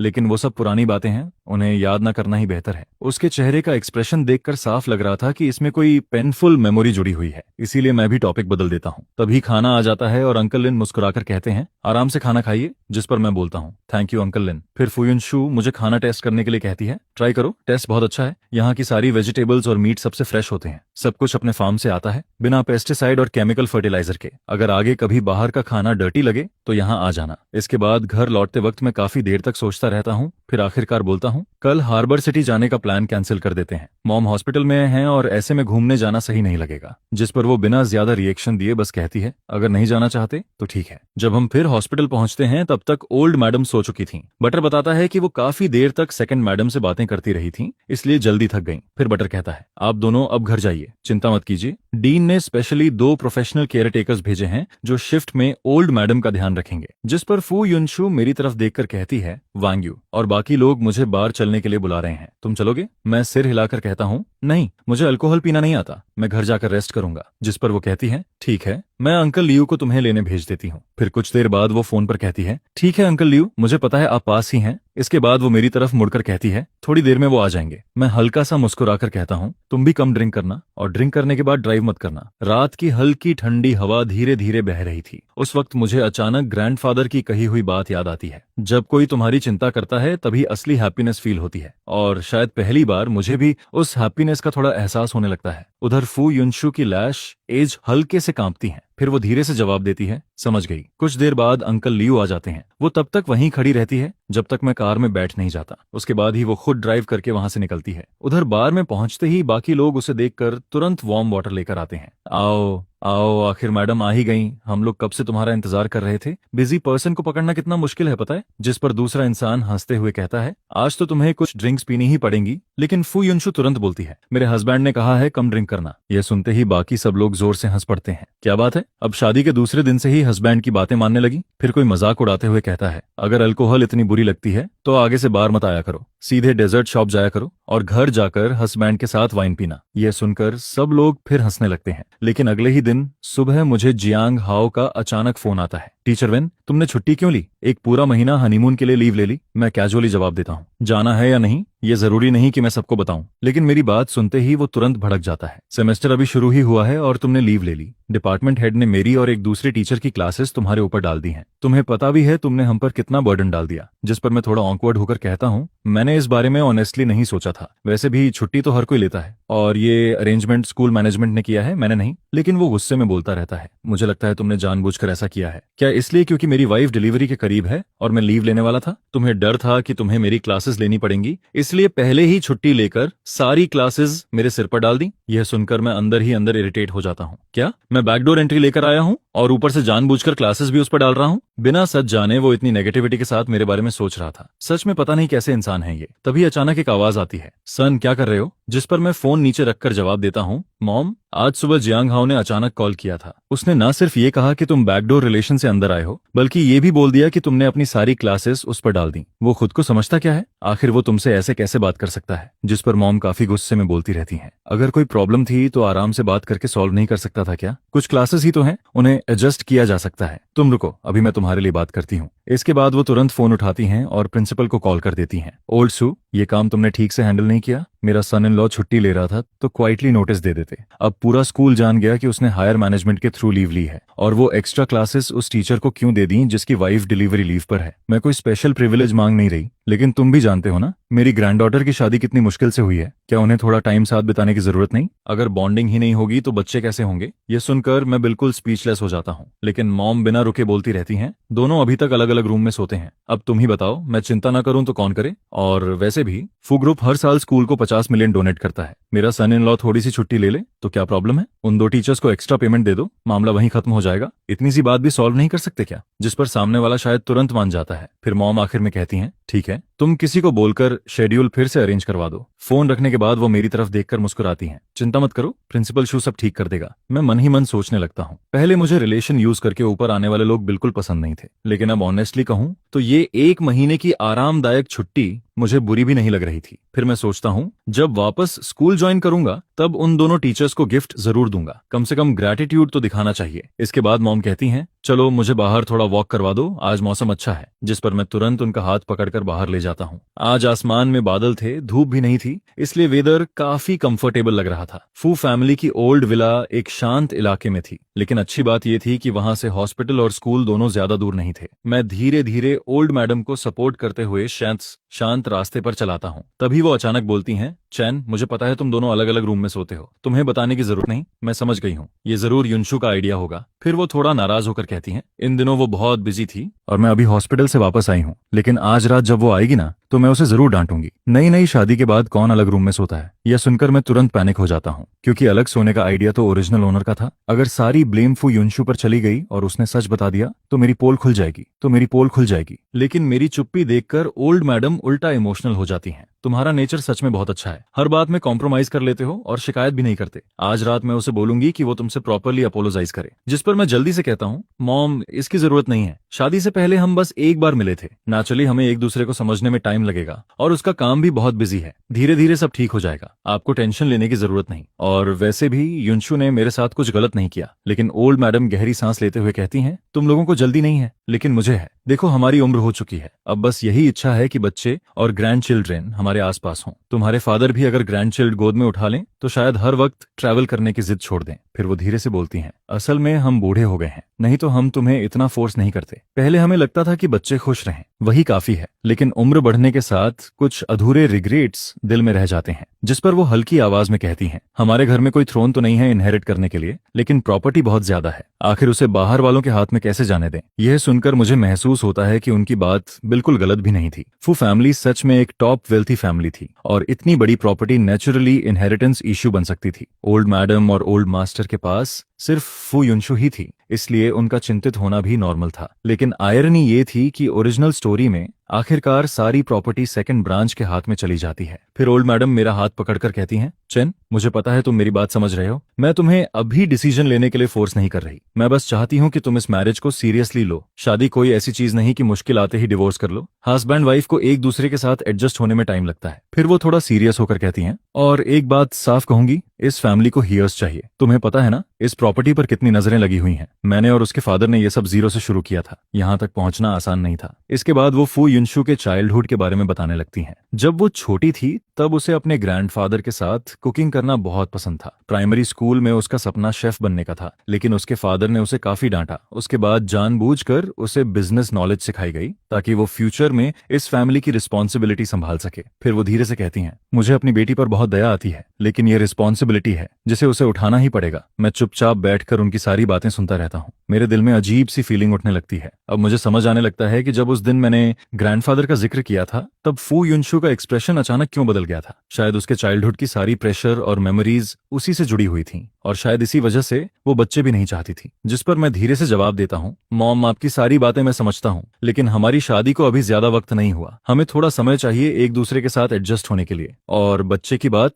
वो सिर्फ चाहने से तुरंत नहीं हो जाता, हम दोनों अभी मेंटली तैयार नहीं है। लेकिन ओल्ड मैडम तुरंत बोलती हैं, मैंने तुम दोनों की प्रिमारियल हेल्थ रिपोर्ट देखी है, दोनों बिल्कुल हेल्दी हो और लड़का लड़की अगर लंबे समय तक साथ रहें तो फीलिंग्स अपने आप डेवलप हो जाती हैं, इसलिए जल्दी बच्चा होना ही सबसे अच्छा है। उनका सीरियस एक्सप्रेशन देखकर मैं पूरी तरह निरुत्तर हो जाता हूँ। उस रात आखिरकार फू युनशु को वापस बुला लिया जाता है, जिस पर ओल्ड मैडम सख्त आवाज में कहती हैं, तुम दोनों अपने रूम में जाओ और थोड़ा रिलेशनशिप इंप्रूव करो, चाहे सिर्फ बैठकर बातें ही क्यों ना करो। फू युनशु शायद उन्हें नाराज नहीं करना चाहती थी, इसलिए वो क्वाइटली उठती है और मुझे साथ आने का इशारा करती है। मैं रूम में जाकर कैजुअली सोफा पर बैठ जाता हूँ और फोन चलाते हुए शाम की सारी बातें सोचने लगता हूँ। डिनर के वक्त ओल्ड मैडम ने फू युनशु को काफी डांटा था। उन्होंने कहा था कि वेडिंग नाइट पर उसे मुझे अकेला नहीं छोड़ना चाहिए था, लेकिन पूरी बात सुनने के दौरान फू युनशु ना तो कुछ डिनाई करती है और ना ही कोई एक्सप्रेशन दिखाती है। वो बस चुपचाप सब सुनती रहती है, जिस पर मैं मन ही मन सोचता हूँ शायद वो इस बात को सीरियसली नहीं ले रही। तभी अचानक वो मेरी तरफ देखकर पूछती है, आज मॉम ने तुमसे काफी बातें की ना? मैं कैजुअली जवाब देता हूँ, मैं उन्हें वॉक पर ले गया था, उन्होंने बहुत सारी बातें बताई।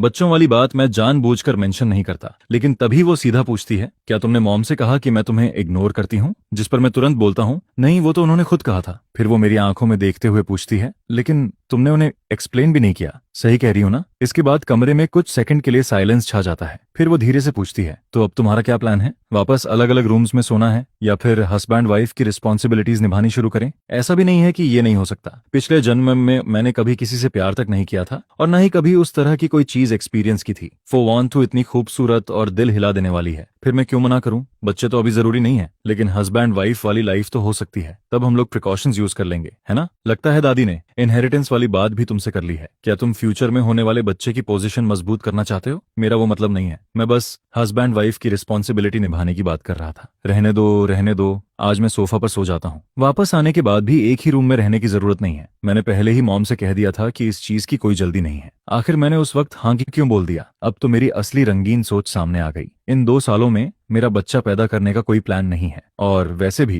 पहले मेरा अलग रूम में सोने का कोई इरादा नहीं था। ये सजेशन तो तुम्हारा था, मैं तुम्हारी राय की रिस्पेक्ट करती हूँ। अगर तुम सिर्फ मॉम की बात मानकर मेरे साथ कोऑपरेट कर रहे हो तो उसकी बिल्कुल जरूरत नहीं है। मुझे किसी को फोर्स करके हस्बैंड वाइफ की ड्यूटी निभाना पसंद नहीं है, और जहां तक हमारी शादी का सवाल है, तुम्हें उसकी भी चिंता करने की जरूरत नहीं है। फो और ऑन फैमिली की ये शादी बिजनेस बेनिफिट से जुड़ी हुई है। उसकी बातें सुनकर मेरा दिमाग थोड़ा सुन्न पड़ जाता है। मैं तो यहाँ दूसरी दुनिया में सिर्फ लाइफ एंजॉय करने आया था। मैं बस आज के लिए जीना चाहता हूँ। ये कोई दादी का प्रेशर नहीं है। मैं तो बस मॉम से नॉर्मली बात कर रहा था। उनकी बातें सुनकर लगा कि वो गलत भी नहीं कह रही हैं। अगर तुम फिर भी ऐसा ही सोचती हो तो मैं क्या ही कह सकता हूँ। और वैसे भी हस्बैंड वाइफ वाली रिस्पॉन्सिबिलिटी हर बार अवॉइड नहीं की जा सकती। जब तक डिवोर्स ना हो, क्या हम हमेशा बिना फिजिकल रिलेशनशिप वाली मैरिज में ही रहेंगे? ये आदमी सच बोल रहा है या बस मुझे खुश करने के लिए बोल रहा है? तभी मैं देखता हूँ कि वो मुझे लगातार बिना पलक झपकाए घूरे जा रही है, जिस पर मैं फैसला करके उसे सीधे अपनी बाहों में खींच लेता हूँ और फिर गोद में उठाकर बेड की तरफ ले जाता हूँ। इसके बाद मैं उसे धीरे से बेड पर रख देता हूँ। तभी मुझे फील होता है कि उसका पूरा बॉडी स्टिफ हो चुका है। टेंशन मत लो, आज कुछ भी प्रिपेयर नहीं है। मैं तुम्हें टच नहीं करूंगा। हम बस फ्रेश होकर सो जाते हैं। अगली सुबह जब मेरी आंख खुलती है तब तक मेरे बगल में कोई नहीं होता। फ्रेश होकर नीचे जाने के बाद वो पूछती है, अब ठीक फील कर रहे हो? इधर आकर बैठो। कल रात अच्छी नींद आई थी? जिस पर मैं कहता हूँ, हाँ बहुत अच्छी।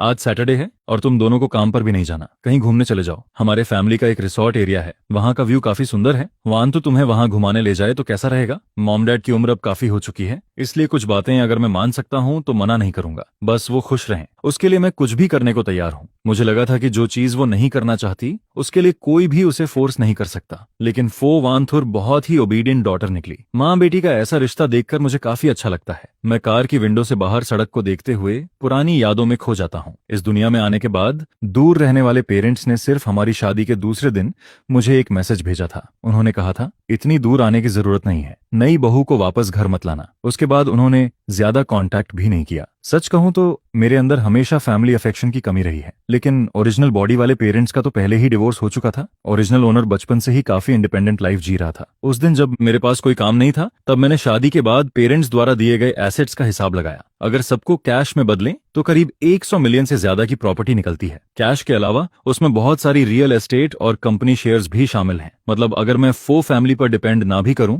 तब भी पूरी जिंदगी आराम से काट सकता हूं। हालांकि ओरिजिनल ओनर अपने पेरेंट्स के करीब नहीं था, लेकिन उन्होंने उसे देने वाली चीजों में कभी कमी नहीं छोड़ी। फिर मुझे अपने पेरेंट्स याद आ जाते हैं। वो तो मेरी कॉलेज फीस तक नहीं दे पाए थे। पूरा खर्च मैंने खुद पार्ट टाइम जॉब्स करके निकाला था। जॉब मिलने के बाद भी मुझे घर पैसे भेजने पड़ते थे। इसी सोच में मुझे पता ही नहीं चलता कि कार रिजॉर्ट की पार्किंग में पहुंच चुकी है, जिस पर वो पूछती है, क्या सोच रहे हो? पहुंच गए हैं, नीचे उतरते हैं। मैं अपने चेहरे पर हल्का थपथपाता हूँ। पता नहीं क्यों बेकार की बातें सोचता रहता हूँ। अभी की लाइफ इतनी आरामदायक है, मुझे खुश रहना चाहिए। कार से उतरते ही मुझे कुछ बड़े पुराने पेड़ दिखाई देते हैं। तभी मैं रुककर फोटो ले रहा होता हूँ और दूसरी तरफ फोवांतु टिकट काउंटर वाले स्टाफ से कुछ बात कर रही होती है। तभी कोई आवाज देता है, जीजा जी, जिस पर मैं तुरंत पहचान जाता हूँ। ये फो तिन्हा है, फो वैंथू का कजन। सही कहें तो वो सेकंड फैमिली ब्रांच का अडॉप्टेड सन है। नॉवेल में मेंशन था कि नाम तिन्हा जब 6 साल का था तब उसकी रियल फैमिली के साथ एक्सीडेंट हो गया था। बाद में सेकंड मैडम ने उसे अडॉप्ट कर लिया और वो पूरे परिवार का लाडला बन गया क्योंकि वो सबसे छोटा था, ऊपर से क्यूट और ओबीडियंट भी, इसलिए एल्डर्स भी उसे बहुत प्यार करते थे और बड़े भाई बहन भी बचपन से उसे पैम्पर करते आए थे। जिस पर फो वानथुर उससे पूछती है, यहाँ काम कैसा चल रहा है, ज्यादा बिजी तो नहीं रहते? वो जवाब देता है, सब बहुत अच्छा है। जब मैं यहाँ आया तब समर सीजन भी खत्म हो चुका था। थैंक्स सिस्टर, आपने डैड से कहकर मुझे यहाँ काम दिलवाया। मुझे ये जगह बहुत पसंद है। जिस पर वो मुस्कुराकर कहती है, पसंद है तो अच्छी बात है। आज सैटरडे है इसलिए मैं और तुम्हारे जीजा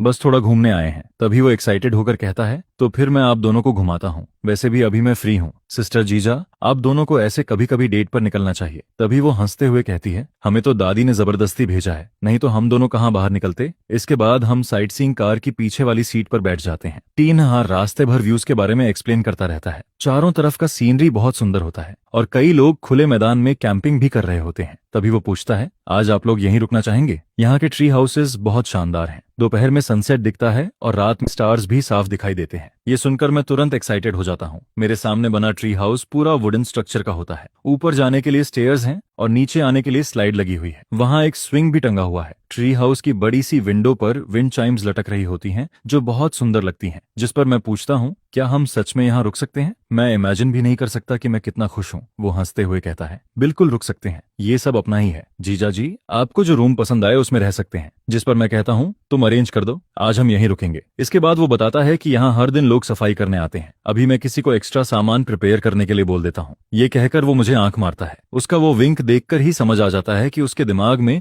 जरूर कुछ चल रहा है। इसके बाद हम कुछ और जगह घूमते हैं, फिर रेस्टोरेंट जाकर खाना खाते हैं। तभी वो कहता है, सिस्टर जीजा, दोपहर में मेरी मीटिंग है इसलिए मैं आगे आपके साथ नहीं रह पाऊंगा। ट्री हाउस सब तैयार करवा दिया है, आप लोग पहले जाकर थोड़ा रेस्ट कर लीजिए, फिर बाद में घूमना। जिस पर फोवांथुर कहती है, ठीक है, तुम अपना काम देखो, हम दोनों खुद घूम लेंगे। फोवांथु मेरे पीछे चलते हुए हल्के से मुस्कुरा रही होती है। वो मुझे देखते हुए पुरानी यादों में खो जाती है। उसकी पूरी जिंदगी में अगर वो खाना, सोना और पढ़ाई नहीं कर रही होती तो या तो टैलेंट क्लासेस में जाने के रास्ते में होती या फिर कंपनी में काम कर रही होती। मैं हमेशा उन लोगों से जलता था जो अपने पेरेंट्स के साथ घूमने जाया करते थे और उन दोस्तों से भी जो स्कूल खत्म होने के बाद अपने फ्रेंड्स के साथ मूवी देखने या शॉपिंग करने चले जाते थे। मेरी यूथ में शायद कोई अच्छी मेमोरीज थी ही नहीं। बाद में जब मैं बड़ा हुआ तब डैड ने धीरे धीरे कंपनी की रिस्पॉन्सिबिलिटी मेरे हाथों में दे दी, जिस पर मुझे अपने कंधों पर और ज्यादा प्रेशर फील होने लगा। बस पिछले 2 सालों में ही मैंने अपने नीचे 2 कैपेबल असिस्टेंट्स तैयार किए, जिसके बाद कभी कभी खुद के लिए थोड़ा टाइम निकाल पाता हूँ और फैमिली के साथ ऐसे बाहर घूमने आ पाता हूँ। ये पहली बार है। तभी फोवांथुर आवाज लगाती है, जल्दी इधर आओ, डोर खोलो ना, अंदर जाकर देखना है, जल्दी करो। वानथुर तो निकलने से पहले ही की दे चुकी थी। पता नहीं ये वुमन पीछे क्या कर रही है, लेकिन सच कहूँ जब ये हंसती है ना तब बहुत खूबसूरत लगती है। जिस पर मैं कहता हूँ,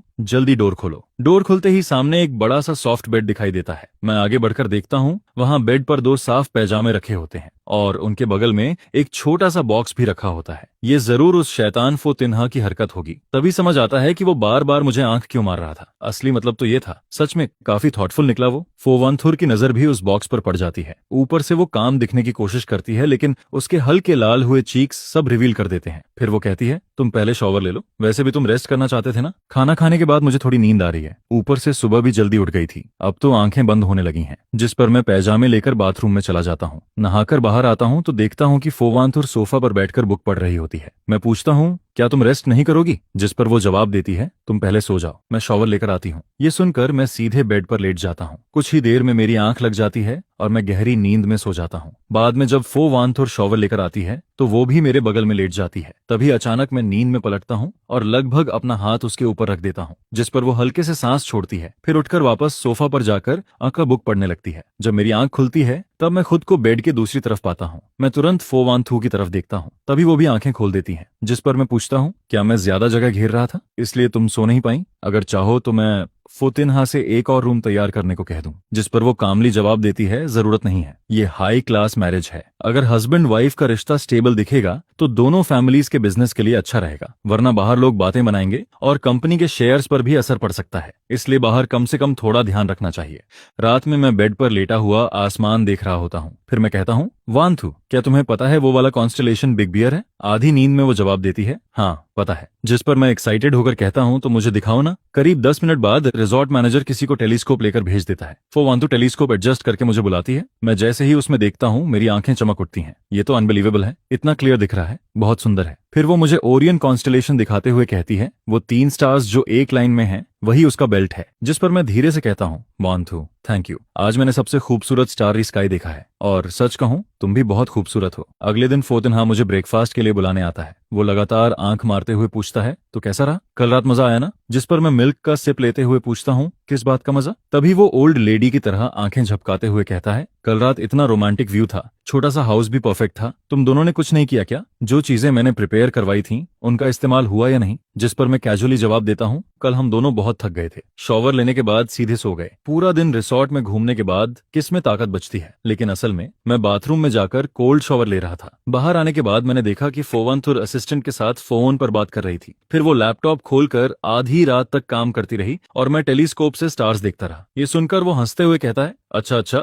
मैं तो बस तुम दोनों का रिलेशनशिप और वार्म करने की कोशिश कर रहा था, लेकिन मेरे लिए पिछली रात सच में अनफॉरगेटेबल मेमोरी बन गई। रिसोर्ट से वापस आने के बाद फोवांतु मुझसे कहती है मॉम को उनकी कुछ ओल्ड फ्रेंड्स घूमने ले गई हैं, इसलिए अगले कुछ दिनों तक ओल्ड मैंशन जाने की जरूरत नहीं है। सच में ओल्ड मैडम भी कम नहीं है, हाथ टूटने के बाद भी उनका घूमने का मन नहीं रुकता। मैं 2 दिन घर में पड़ा रहा और अब बोरियत होने लगी। बुक्स पढ़ने और लेसन प्लान्स देखने के अलावा कुछ करने को नहीं था। ओरिजिनल ओनर शायद हमेशा वर्कआउट मेंटेन करता था, लेकिन मुझे तो टेनिस खेलना ज्यादा पसंद है, क्यों मैं ना किसी को साथ खेलने के लिए बुलाऊं। तभी अचानक फोन बजता है। दूसरी तरफ से आवाज आती है भाई बचाओ, क्या हुआ? बच्चा स्कूल चला गया है, मैं बोर्डम से मर रहा हूँ। अगर और घर में बंद रहा तो सच में फंगस लग जाएगी। उस दिन तुम्हारी घूमने वाली फोटोज देखी थी, जेलसी से पागल हो गया था, लेकिन वीकेंड में बच्चा घर पर था इसलिए कहीं जा नहीं पाया। ये सुनकर मैं हंस देता हूँ। इसका मेंटल स्टेट देखकर लगता ही नहीं कि कोई बड़ी प्रॉब्लम हुई है। सच में जैसे नींद में पड़े इंसान को पिलो मिल जाए। फिर मैं पूछता हूँ टेनिस खेलने चलेगा? जिस पर वो तुरंत एक्साइटेड होकर कहता है बिल्कुल, मेरे घर पर प्राइवेट टेनिस कोर्ट है, वहां आराम से खेलेंगे, कोई डिस्टर्ब भी नहीं करेगा, जैसे चाहो वैसे खेलना। मैं भी तुरंत एग्री कर देता हूँ। वैसे भी प्लेस और प्लेइंग पार्टनर दोनों एक साथ मिल गए और उसका घर भी हमारे घर से ज्यादा दूर नहीं था, कार से सिर्फ आधा घंटा लगता है। बाद में बस अंकल लियो से कह दूंगा मुझे वहां छोड़ दिया करें। मैं पूरे घर में सूटेबल स्पोर्ट्स क्लोथ्स ढूंढता हूँ लेकिन कुछ नहीं मिलता। तभी समझ आता है कि ओरिजिनल ओनर को स्पोर्ट्स में इंटरेस्ट ही नहीं था, इसलिए उसने कुछ प्रिपेयर नहीं किया। जिस पर मैं अंकल लियो से मॉल चलने को कहता हूँ।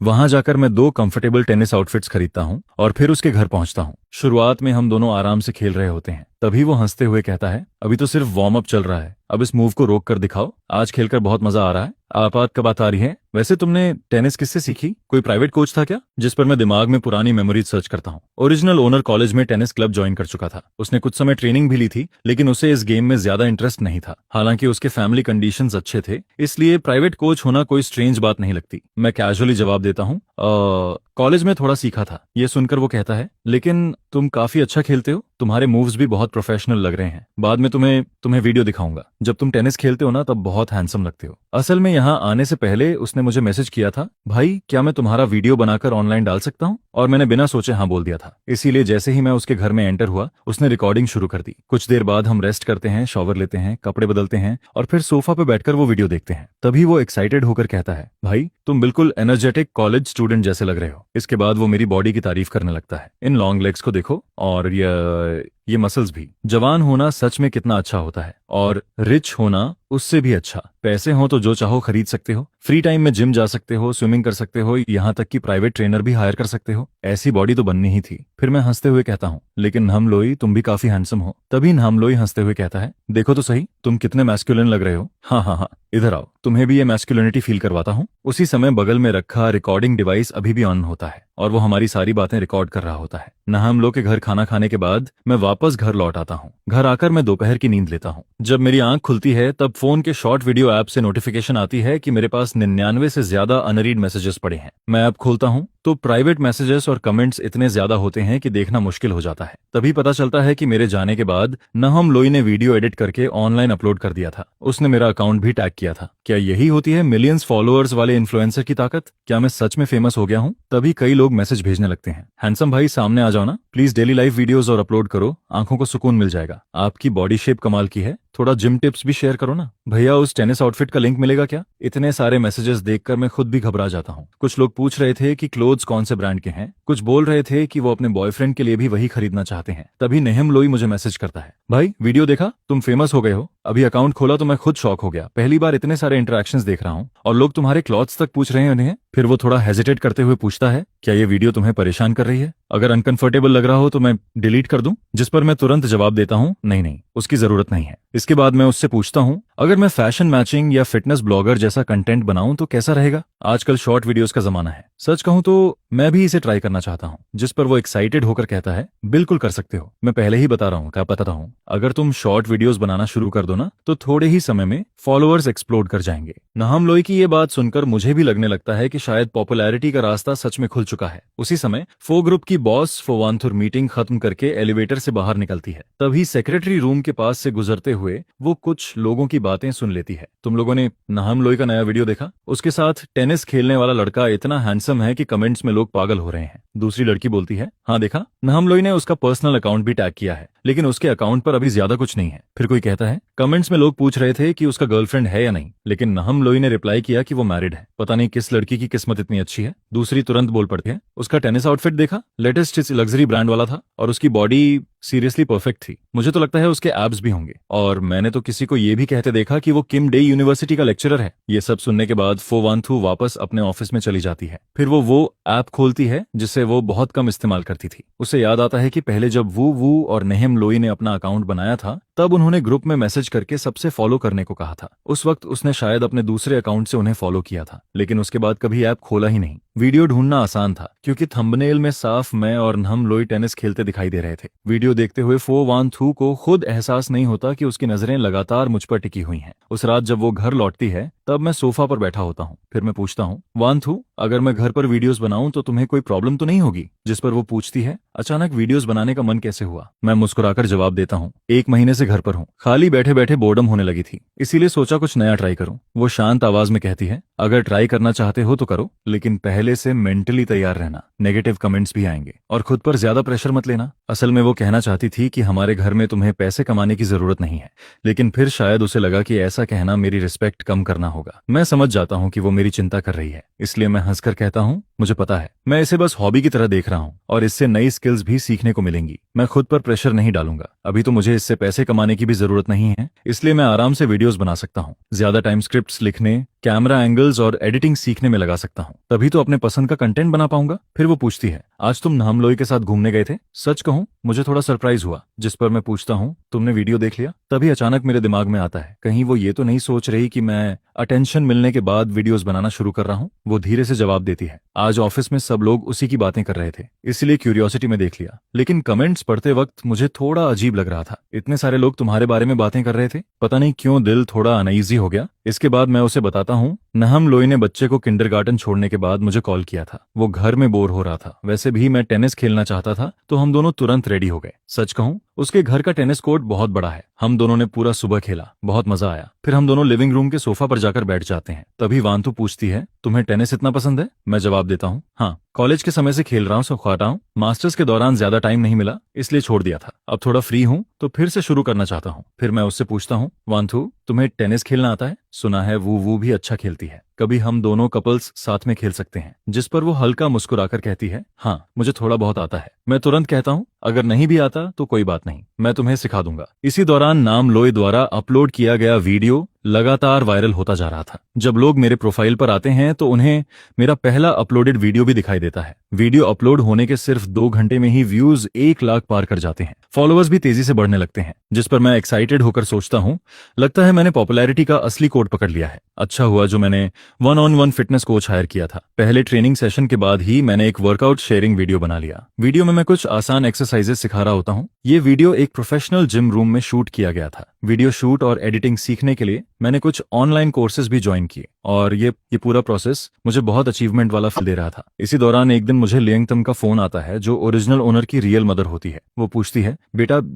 अचानक वीडियोस बनाने का कैसे सोच लिया, आजकल काम पर नहीं जा रहे क्या? जिस पर मैं जवाब देता हूँ, मदर इन लॉ ने मुझे 1 महीने की छुट्टी दिलवा दी है। वो थोड़ा शिकायत करते हुए कहती है, पहले तो तुम कहते थे घर बहुत दूर है इसलिए आने की जरूरत नहीं, अब छुट्टी मिली है फिर भी घर वापस आना याद नहीं आया? उनकी बातें सुनकर मेरा दिल थोड़ा भारी हो जाता है। मुझे हमेशा लगता था कि ओरिजिनल ओनर और उसके पेरेंट्स ज्यादा क्लोज नहीं थे, इसलिए ना वो कांटेक्ट करते थे न मैं। लेकिन आज उनकी चिंता भरी आवाज सुनकर मेरे अंदर कुछ बदल जाता है। मैं फैसला करता हूँ कि मैं उनसे मिलने जरूर जाऊंगा। अब जब मैं इस दुनिया में आ ही चुका हूँ तो ओरिजिनल ओनर के पेरेंट्स को भी अपना फैमिली मानना चाहिए। जिस पर वो खुशी से कहती हैं, ठीक है ठीक है, टाइम मिले तो घर आकर कुछ दिन रुक जाना, मॉम तुम्हारे पसंद का खाना बनाएगी। मैं हल्का मुस्कुराकर जवाब देता हूँ, जी मॉम मुझे पता है। वांतो के घर आने के बाद मैं उसे बता दूंगा। इसके बाद माँ की तरफ से कुछ दिल से निकली हुई बातें सुनने को मिलती हैं, जिस पर पता चलता है कि माँ अपने बेटे को कॉल करती है। वो उसे वीडियो बनाने से रोकना नहीं चाहती है, बस उन्हें डर लगता है कि कहीं वो इन सब नेगेटिव प्रेशर को अकेले हैंडल न करे। हमारे घर ने आज तक कभी जानबूझकर तुम्हारी आइडेंटिटी छुपाने की कोशिश नहीं की है। नेटिजन्स तो बस कुछ ही मिनटों में तुम्हारी सारी इन्फॉर्मेशन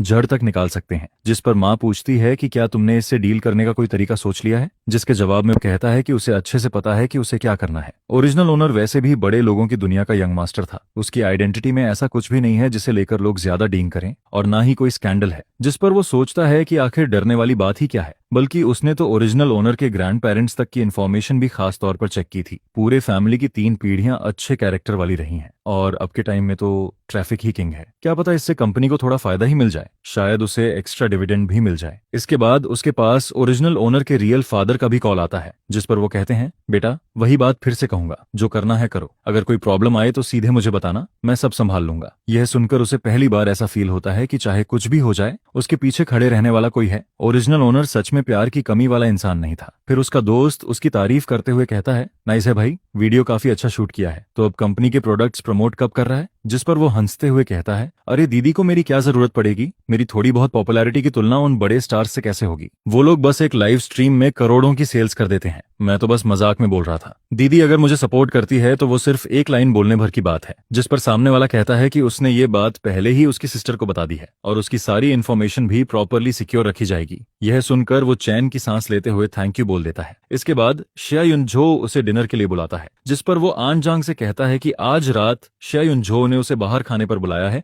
इसीलिए वो घर पर खाना नहीं खाएगा। साथ ही वो कहता है कि युनशु को भी बता देना ताकि वो जल्दी घर लौट आए। फिर दोनों हॉटपॉट रेस्टोरेंट में बैठे होते हैं, जिस पर शिया युनझो कहता है, मैंने स्पाइसी हॉटपॉट और टोमेटो हॉटपॉट दोनों ऑर्डर कर दिए हैं, ये दोनों हमारे फेवरेट हैं। इसके बाद वो उसे गौर से देखते हुए पूछता है, सिर्फ 10-15 दिन नहीं मिले और तेरी आंखों के नीचे डार्क सर्कल्स इतने हैवी कैसे हो गए? जिस पर वो थकी हुई आवाज में कहता है, मत पूछ यार, बच्चा रात भर रोता रहता है। मैं, माँ और नैनी तीनों को शिफ्ट बदल बदल कर रात में उसे संभालना पड़ता है। आजकल मेरी स्लीप पूरी तरह खराब हो चुकी है। आज वाइफ फाइनली बिजनेस ट्रिप से वापस आई है, इसलिए उसे घर पर बच्चे के साथ छोड़कर मैं किशवान मैं तुझे बाहर खाने बुला पाया। यह सुनकर वो पूछता है, क्या हर 2 महीने के बच्चे को ऐसा फेज होता है? जिसके जवाब में शिया युनझो कहता है, नहीं, हर बच्चे को नहीं, शायद कुछ बच्चे हाई डिमांड टाइप के होते हैं, लेकिन सुन, मैं और मेरी वाइफ सेकंड चाइल्ड कभी नहीं करेंगे। फिर वो अचानक टॉपिक बदलते हुए पूछता है, वैसे तू आजकल काम पर नहीं जा रहा तो हनीमून ट्रिप जैसा कुछ प्लान क्यों नहीं करता? जिस पर वो कहता है, युनशु की कंपनी में बहुत काम है और मुझे भी लगता है कि अभी कहीं जाना सही नहीं होगा, साथ में रहते हुए थोड़ा ऑकवर्ड फील होता है। यह सुनकर शिया युनझो जोर से हंस पड़ता है, क्या ऑकवर्ड भाई, कहीं ऐसा तो नहीं कि तुम दोनों के बीच अभी तक कुछ हुआ ही नहीं? यह सुनकर वो तुरंत घबरा जाता है और कहता है, अरे ये हॉटपॉट रेस्टोरेंट है, मेरा घर नहीं, कैसी बातें कर रहा है? जिस पर शिया युनझो आराम से कहता है, रिलैक्स, यहाँ कौन हमारी बातें सुन रहा है, लेकिन सच बोलूं तो ऐसे सेक्सलेस मैरिज में रहना ठीक नहीं है। यह सुनकर वो थोड़ा शर्माते हुए कहता है, इस बारे में मैं बस इतना कह सकता हूँ कि हम किस कर चुके हैं। फिर वो बताता है कि इन दिनों युनशु खाना खाने के बाद सीधे स्टडी रूम में चली जाती है और जब तक वो बेडरूम में लौटती है तब तक वो खुद सो चुका होता है। रिसोर्ट से वापस आने के बाद से उसे ऐसा लग रहा है कि युनशु जानबूझकर उससे दूरी बना रही है। जिस पर शिया युनझो कहता है, ये कैसे हो सकता है? वो खाना खाकर स्टडी रूम में जाती है तो तू उसका इंतजार नहीं कर सकता? लेकिन वो बात टालते हुए कहता है, छोड़ना, अब खाना खाते हैं। इसके बाद वो घर लौट आता है, जिस पर सर्वेंट उसे देखकर कहती है, यंग मास्टर वापस आ गए। फिर वो बताती है कि ये कॉफी मैडम युनशु के लिए है। ये सुनकर वो पूछता है, इतनी रात में भी कॉफी? जिस पर सर्वेंट बताती है कि मैडम ने खुद प्रिपेयर करने को कहा है, शायद आज इंटरनेशनल मीटिंग है इसलिए देर तक काम करना पड़ेगा। फिर सर्वेंट उससे कहती है कि वो कॉफी ऊपर पहुंचा दे, लेकिन वो खुद कॉफी हटाकर युनशु के लिए वार्म मिल्क तैयार करता है। इसके बाद वो उसके स्टडी रूम में जाता है और कहता है, मिल्क पी लो और थोड़ा रेस्ट कर लो। जिस पर युनशु पूछती है, माँ वापस आ गई? वो कहता है, हाँ अभी आया हूँ। नीचे आन जान कॉफी लेकर जा रही थी, लेकिन मुझे लगा रात में कॉफी कम पीनी चाहिए, इसलिए मैंने इसे मिल्क से रिप्लेस कर दिया। यह सुनकर युनशु मुस्कुरा देती है और कहती है, थैंक यू, तुम सच में बहुत थॉटफुल हो। फिर वो पूछती है, केक खाओगे मेरे साथ? जिस पर वो हैरान होकर पूछता है, केक कहाँ से आया? युनशु बताती है कि रास्ते में बेकरी दिखी तो उसने कैजुअली खरीद लिया। नीचे वाले फ्रिज में तो सिर्फ इंग्रेडिएंट्स भरे पड़े रहते हैं, इसलिए वो केक ऊपर ले आई। ये सुनकर वो हंसते हुए कहता है कि इस फ्रिज में पहली बार केक रखा गया है, वरना इसमें हमेशा ड्रिंक्स ही रहती थीं। इसके बाद युनशु कहती है कि आज अचानक उसका मन हुआ कि वो उसके साथ केक खाए। जिस पर वो मुस्कुराते हुए कहता है, तो फिर मुझे जेंटलमैन बनकर तुम्हारा साथ देना ही पड़ेगा। आज जिम में जो मेहनत की थी वो सब बेकार चली जाएगी। यह सुनकर युनशु पूछती है, तो खाओगे या नहीं? जिसके जवाब में वो कहता है, खाऊंगा, पहले तुम खाओ। फिर वो केक टेस्ट करते हुए कहता है, सच में बहुत टेस्टी है। पता नहीं केक अच्छा है या इसलिए अच्छा लग रहा है क्योंकि तुम मुझे खुद खिला रही हो। इसके बाद वो टेबल साफ करने के लिए उठ जाता है और युनशु से कहता है कि उसने सुना है उसकी मीटिंग शुरू होने वाली है, इसलिए वो उसे डिस्टर्ब नहीं करेगा। लेकिन तभी अचानक एक कॉल आता है, जिस पर युनशु का एक्सप्रेशन तुरंत बदल जाता है और वो कहती है, क्या? मैं अभी पहुंचती हूँ। यह देखकर वो पूछता है, क्या हुआ? जिसके जवाब में युनशु बताती है कि फू नियानैन ने देर रात किसी को मार दिया है और अभी पुलिस स्टेशन में है। इसके बाद वो अपनी असिस्टेंट से कहती है कि आज की इंटरनेशनल मीटिंग ली क्वाओ हैंडल करेगा। फिर वो उससे कहती है कि वो चिंता न करे और जल्दी सो जाए, उसे इंतजार करने की जरूरत नहीं है। जिस पर वो भी उसे रास्ते में केयरफुल रहने को कहता है, लेकिन उसके जाने के बाद भी उसे नींद नहीं आती, क्योंकि फू नियानैन सेकंड मैडम की बेटी और युनशु की कजन है, साथ ही ओरिजिनल स्टोरी की फ्यूचर हायर भी, और अब तक वो उससे कभी मिला भी नहीं था। जिस पर वो क्यूरियोसिटी में उसका नाम इंटरनेट पर सर्च करता है और उसे फू नियानैन का शॉर्ट वीडियो अकाउंट मिल जाता है। वीडियोस में वो काफी एनर्जेटिक लड़की दिखाई देती है, साथ ही फैक्ट्री वर्कर्स के साथ भी बहुत अच्छे से घुल मिलकर रहती है। फिर एक वीडियो के नीचे कमेंट दिखता है, अरे सिस्टर नियानैन, क्या आप अपने ही फैमिली फैक्ट्री में काम कर रही हो? मेहनत करते रहो, सिस्टर युनशु तुम्हारे साथ गलत नहीं होने देगी, जल्दी ही तुम्हें हेडक्वार्टर्स में बुला लिया जाएगा। जिसके जवाब में फू नियानैन ने लिखा होता है, आई लव फैक्ट्री, फैक्ट्री मुझे खुश रखती है। यह देखकर उसे याद आता है कि नॉवेल में एक बार मीटिंग के दौरान फू नियानन ने बताया था कि ग्रेजुएशन के तुरंत बाद उसे फैक्ट्री में ट्रेनिंग के लिए भेजा गया था, फिर अलग अलग डिपार्टमेंट्स में भी काम कराया गया, यानी युनशु ने उसे कोई स्पेशल प्रिविलेज नहीं दिया था, उसने भी नीचे से शुरू किया था। यह सब देखकर उसे लगता है कि सेकंड मैडम, फू शिंगहे और फू नियानैन, ये तीनों लोग काफी अच्छे हैं। अब बस युनशु के सेकंड अंकल ही ऐसे हैं जिनसे वो अभी तक नहीं मिला। लेकिन तभी गलती से उसका हाथ स्लिप हो जाता है और वो फू नियानैन की पोस्ट लाइक कर देता है, जिस पर वो तुरंत फ्रीज हो जाता है। उसे लगता है कि शायद फू नियानैन ने उसकी लाइक नोटिस कर ली होगी और अब वो ये बात युनशु को भी बता देगी। इसके बाद युनशु का मैसेज आता है, अभी तक सोए नहीं, चिंता मत करो, उसने सिर्फ सेल्फ डिफेंस में ऐसा किया था। ये सुनकर वो थोड़ा शांत हो जाता है और युनशु से कहता है कि वो जल्दी वापस आ जाए। लेकिन जब युनशु रात में लौटती है तब तक उसकी सारी नींद उड़ चुकी होती है। वंस उसकी स्लीप टूट जाए फिर उसके लिए दोबारा सोना आसान नहीं रहता। जिस पर फो वांथू वापस आकर धीरे से पूछती है, तुम अभी तक सोए नहीं? जिसके जवाब में वो कहता है, नींद नहीं आ रही थी इसलिए बस नॉक पड़ रहा था। फिर वो तुरंत पूछ बैठता है, वैसे आज रात आखिर हुआ क्या था? जिस पर फो वांथू आराम से कहती है, कोई बड़ी बात नहीं थी। इसके बाद वो बाथरूम में चली जाती है, लेकिन जब तक वो नहाकर बाहर आती है तब तक वो आधा सो चुका होता है। फिर फो वांथू आकर उसके बगल में लेट जाती है। शायद पेट के बल सोना अनकंफर्टेबल लग रहा था, इसलिए नींद में ही वो करवट बदल देता है। लेकिन अगले ही पल उसका पूरा शरीर सीधे फो वांथू के सॉफ्ट बॉडी के ऊपर आ गिरता है, जिस पर वो झटके से जाग जाता है। अब दोनों के चेहरे एक दूसरे से बस कुछ इंच की दूरी पर होते हैं। वो उसकी बॉडी वार्मथ और शॉवर जेल की हल्की खुशबू को साफ फील कर सकता था, जिस पर उसे पिछली बार वाला अनफॉरगेटेबल किस याद आ जाता है। लेकिन इस बार वो तुरंत किस नहीं करता, बल्कि चुपचाप उसके रिएक्शन को देखने लगता है।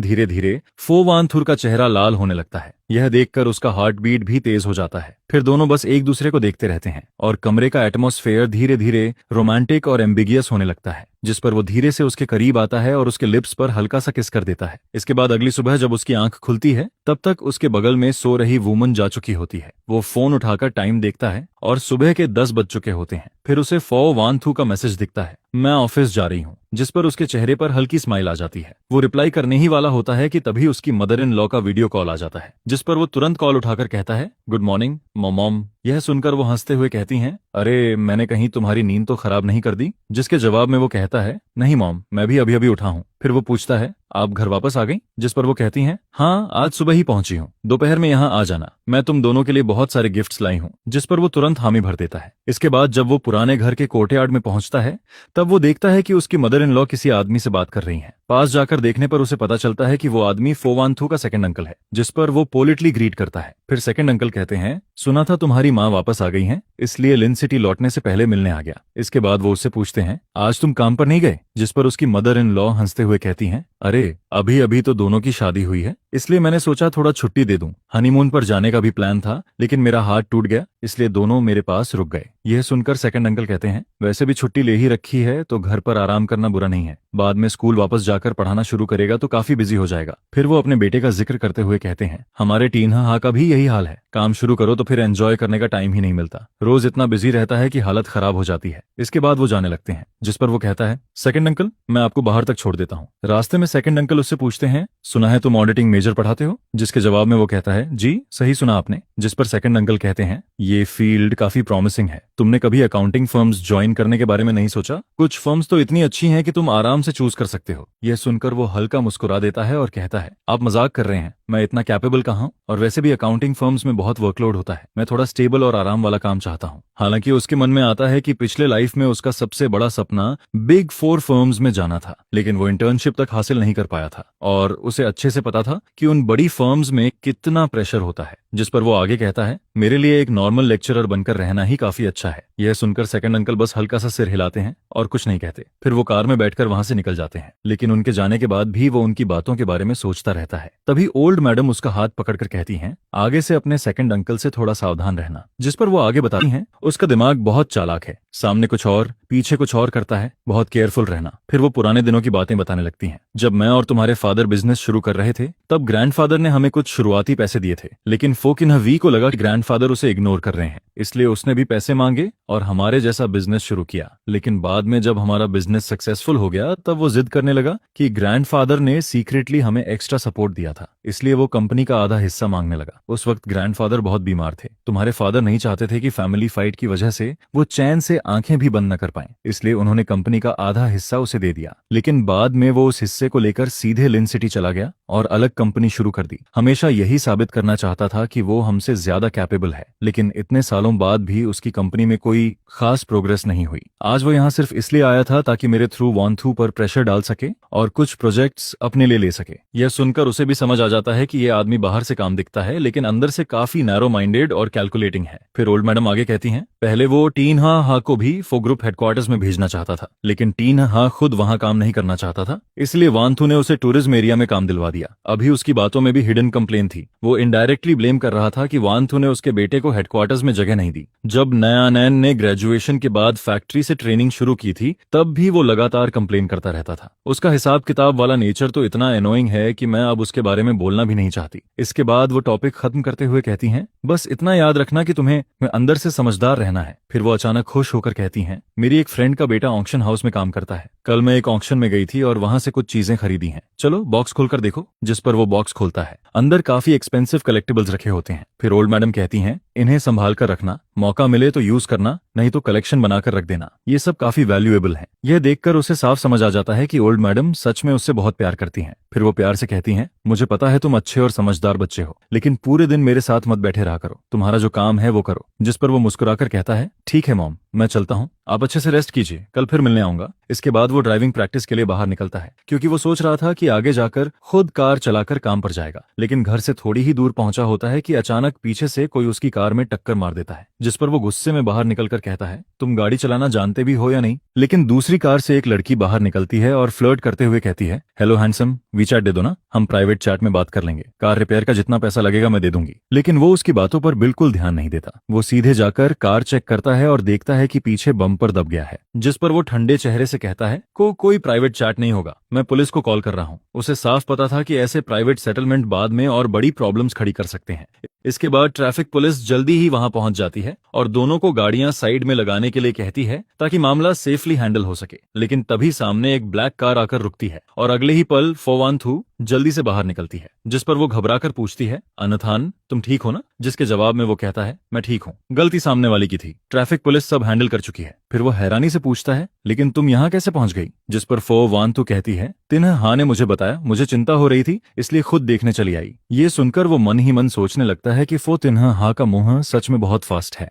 उसने तो बस कैजुअली उसे मैसेज में एक्सीडेंट का जिक्र किया था, लेकिन उसने तुरंत सारी बात फोवानथू को बता दी। जिस पर वो कहता है, कोई बड़ी बात नहीं हुई है, तुम्हें इतनी जल्दी भाग कर आने की जरूरत नहीं थी, मैं खुद हैंडल कर सकता था। जिस पर फो वान थू सीधे कहती है, तुम मेरी कार लेकर वापस जाओ, बाकी का मामला बटर जो हैंडल कर लेंगे। इसके बाद ट्रैफिक पुलिस दोनों को रिपोर्ट पेपर देकर मामला खत्म कर देती है। फिर वो नोटिस करता है कि फो वान थू का एक्सप्रेशन थोड़ा सीरियस है, जिस पर वो पूछता है क्या हुआ, जिसके जवाब में वो कहती है, आगे से अंकल लियो ही तुम्हें पिक ऑन ड्रॉप करेंगे, तुम्हें खुद ड्राइव करते देख मुझे बिल्कुल भी पीस नहीं मिलता। यह सुनकर वो अंदर ही अंदर थोड़ा इमोशनल हो जाता है, क्योंकि उसे साफ महसूस होता है कि फो वान थुर सच में उसकी बहुत केयर करती है। फिर वो मन ही मन सोचता है कि उसकी ड्राइविंग स्किल वैसे भी खास नहीं है, अपनी छोटी सी जान की सेफ्टी के लिए शायद अब खुद ड्राइव न करना ही बेहतर रहेगा। जिस पर वो मुस्कुराकर कहता है, ठीक है, मुझे समझ आ गया। इसके बाद फिर एक वीकेंड आता है। पिछली बार माँ के कॉल के बाद उसने और फो वान थू ने साथ में हाईथुंग जाकर फैमिली से मिलने का प्लान बनाया था। दोनों ने काफी सारे एक्सपेंसिव गिफ्ट्स भी तैयार किए थे। सबसे पहले वो अपनी मैटरनल फैमिली के घर पहुंचते हैं, लेकिन कोर्टयार्ड में कदम रखते ही उन्हें एक लड़की की लाउड आवाज सुनाई देती है, प्लीज मेरा कार्ड अनलॉक कर दो ना,